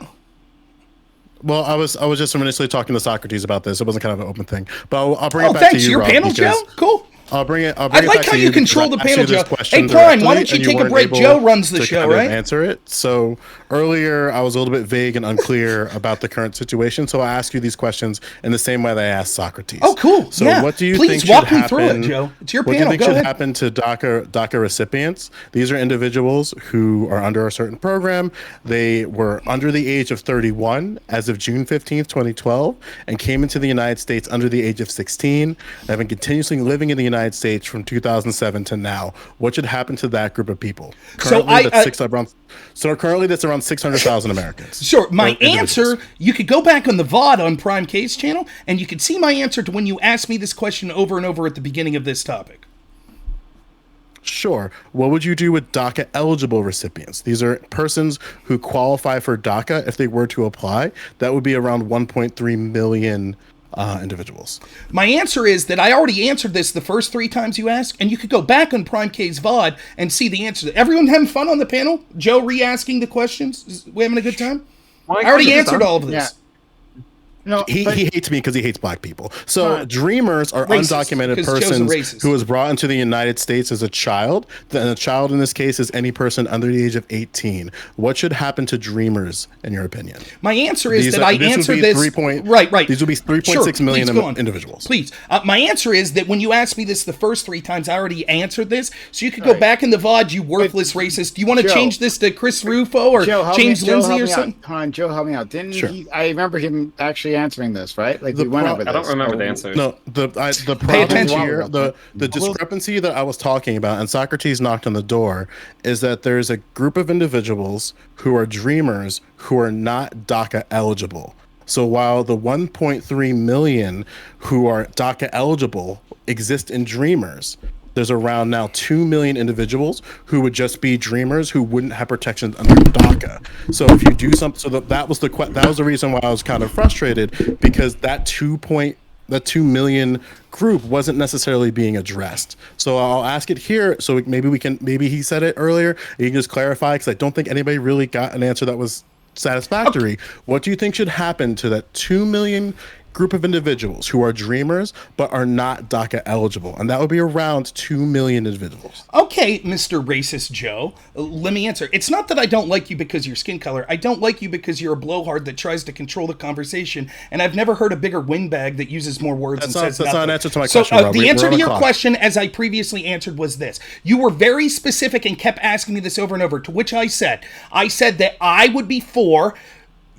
they're not eligible for DACA right now because they waited too long. However, I don't want to see those people deported. And once we secure the border, we should offer them a path to citizenship. I said this at least 3 times. 3 times I said that. I And believe you're such a blowhard that you're not okay. listening. All right. And you keep trying to control the conversation because you have nothing to add. Got it. But like he did say something similar to this before, right? So like, what beyond that? What's your point, Joe? So the concern here is that there are individuals who are dreamers who will never qualify for DACA, because the qualifications for DACA are as follows. It's a person who was under the age of 31 as of June 15th, 2012. They've also came into the United States under the age of 16 and have continuously lived in the United States from 2007 to now. So that group that doesn't qualify for DACA, who is also a dreamer, is an important part of this conversation that tends to never get addressed because we focus on DACA. If we understand that DACA only qualifies a fraction of the dreamers, we can't just only talk about DACA recipients exclusively. We have to talk about dreamers more broadly. What happens is most people who don't care about that 2 million tend to do things like say, well, just send them back or just deport them or something like that. But no, dreamers are still individuals who are under the age of 18 that came into the United States as a child. Well, great point that you already So- made 5 times, Joe. So, Good okay, work. Thank you. Yeah. So, to my audience, what we're going to do now is going to give these amazing people an outro, and then we're going to continue on with the content. I want to go into an open walk-on panel right after this. Also, we're going to have a channel update. I'm going to tell you something that we're going to be doing in this week, right? So we have a channel update, so stick around for that after the referee, but we will have more content after that in terms of the open panel. But I'm giving these people an outro first. Okay, so appreciate all of you being here, very much so. I'll start with our good friend Joe Lewis, VIP. No, MVP. I get you two mixed up. VIP is Connor. You're the MVP. MVP Joe, coming through and adding a lot of facts and a great perspective to this conversation. Much appreciated, Joe. Go ahead. Yeah, no, like I try to my best now moving forward, just try to understand where people are coming from. And while like there's latency gaps and other things that are within a panel, I think it's important we're as clear as possible. And like, thank you, Socrates, for dealing with the hypothetical. And while Rob didn't answer, I appreciate you at least doing some type of answer. We can go back to the VOD, I guess, and decipher exactly what you said there. I would still say that wasn't necessarily clear. I think something that is clear is that if you want to find my certain content, you can find that at twitch.tv/Joe Lewis. The O's is 0. I appreciate everybody here coming through here, including you, Rob. Like, we had disagreements, but you're still an American, and protections under the Constitution fall to both of us. So we got to live under this hellhole that's the United States. Thanks, Sound Soul, for coming through. Honorbox is great. Viv is great. Perspective Philosophy. I'm glad I didn't look like an idiot and have to not have a conversation with you ever again, like a certain individual who might be a Cuban. And also Socrates, you're fantastic. So thanks for coming through. Wait, what did I do? Thank Fuck. you. Yeah, and everyone, just so you know, wait until we're done with the outros before you leave. Great, it's a good thing to do that. Socrates, thank you so much for coming through. Socrates, again, is a great mod in this community, and just a, like, overall great person. Like, I honestly like interacting with you, and I want to be able to interact with you more like on like a solo thing. I think we've talked about this before. Is that like how much I one time I was able to talk with Socrates for like a few like hours or so, like just, you know, personally, it was just a good time. It's like a really good time talking to this guy. And so, like, if you're missing out on Socrates, you're missing out on a lot. He's a great person. So go ahead, Socrates. Yeah, if you want to see us drunk talking about something, I don't know if he was drunk. I don't remember. I was drunk. The highlight's still there. I don't drink. So I don't drink. But, yeah. Come check it out. You're wasted, but I. Oh yeah. Like... I had to check the VOD to see what happened. How's that for a panopticon? Yeah. Really enjoyed this panel. Love Joe Lewis dropping the fact bombs. I learned something today. I learned about these different categories that I didn't know, so I'm really happy whenever I can come onto a panel and learn some stuff. I was really happy when Rob and I were going back and forth talking about those specific solutions. Maybe we can talk about that in person. I've been wanting to catch up with you sometime. So I think there's a lot of stuff we could talk about. Just happy to be here. I felt like this was actually like a pretty productive, constructive panel. So love to see it. Love to be here. Yeah. And I would really love to have more of you in the future. I know you're a busy guy. You got like the programming and your lady and all that stuff. But if you could fit us in, I think everyone would love to have you around some more. Okay. So let's go to Rob Noerr. Rob Noerr, thank you for being here and having a very different perspective, as usual. They call it the right for a reason, you know. Excuse me? I'm sorry? I said they call it the right for a reason, you know. Yeah, I mean, yeah, exactly. Right, not left. I see what you're doing. Sorry, I was a little late to that. You were saying you're right because you're on the. Okay, I got it. I'm sorry, that's my fault. All right then. Rob, I never know what to do with you. Honestly, you're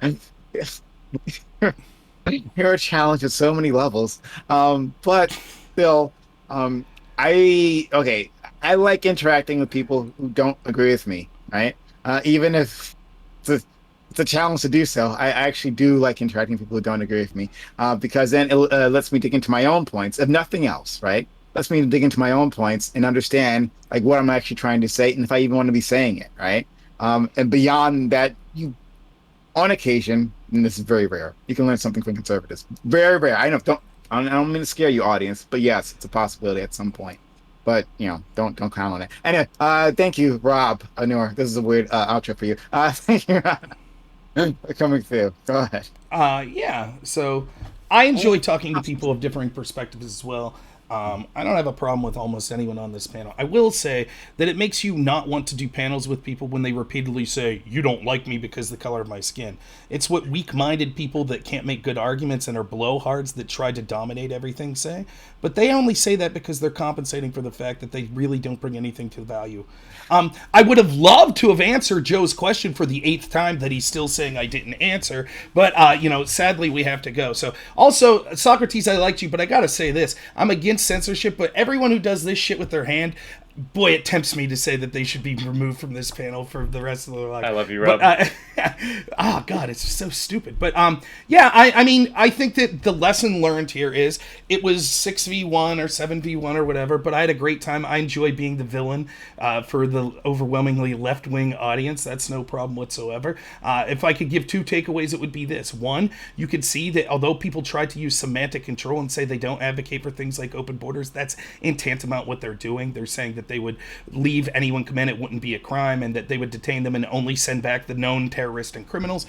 That's in effect open borders. We can't have a welfare system and open borders. It just wouldn't work, despite how big-hearted we may be. The second thing I want to say is that I think that if I could give a message that maybe people on the left would be willing to accept, don't cheer for government power, authoritarianism, and things like that just because you don't like the current people in a position of power, or you don't like a section of people, because eventually that'll be used against you. And sadly, I think that the left's going to find that out sooner than later, which I'll be there sticking up for your free speech rights as well. So thanks so much for having me. Sure. One day I would like to travel to Bizarro World and have you be the hero, right?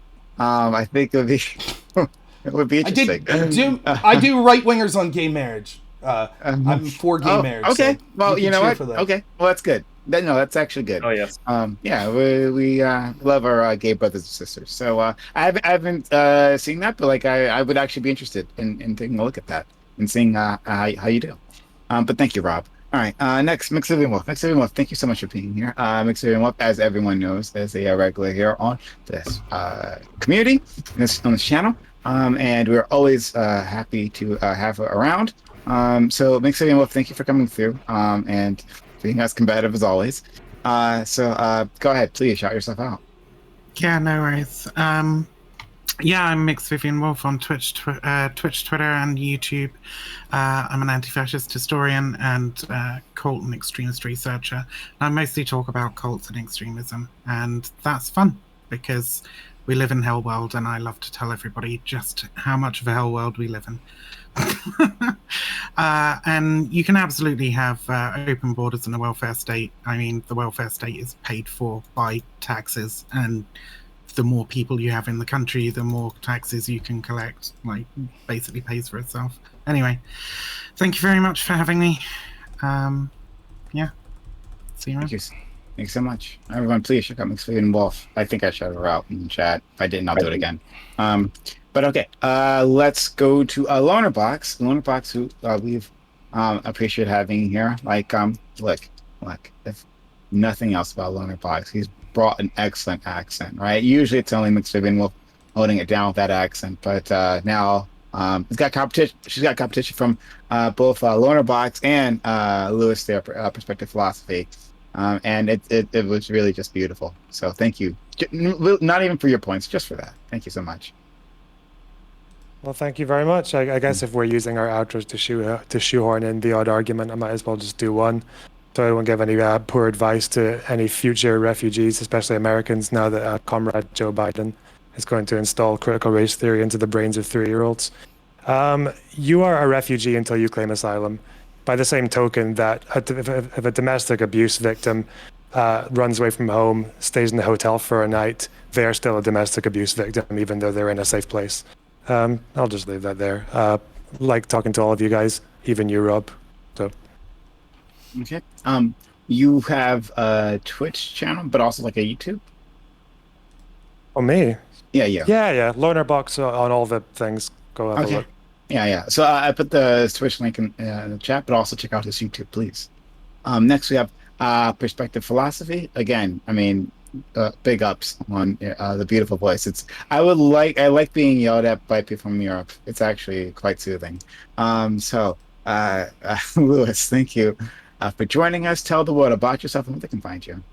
Yeah, thanks for having us on, and I really enjoyed the conversation. I like to see the political, like, the visions and all that come to fruition.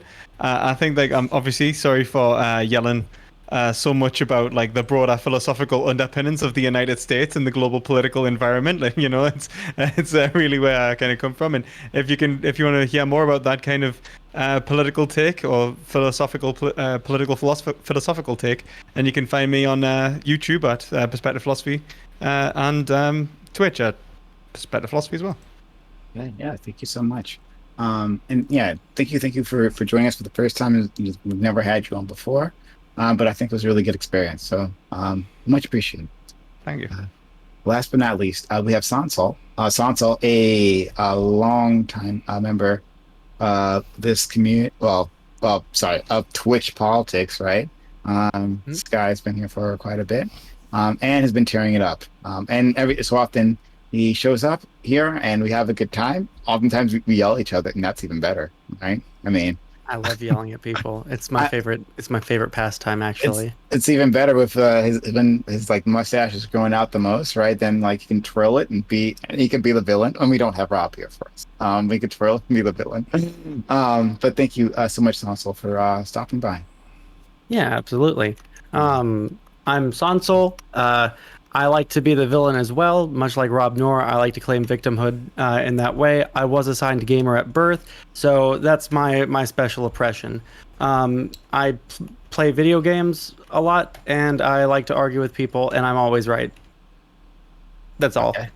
All right, thank you so much. All right, okay. So again, to my audience, we're going to roll on to our open walk on panel. The stream does not end. We are going to do an open panel after this. Anyone here on this panel can join us, but if not, that's okay. Thank you for spending your time, your energy, your passion, and your knowledge. There's a lot more passion here, I think. With my community, I know they appreciate it as much as I do. Have a good one.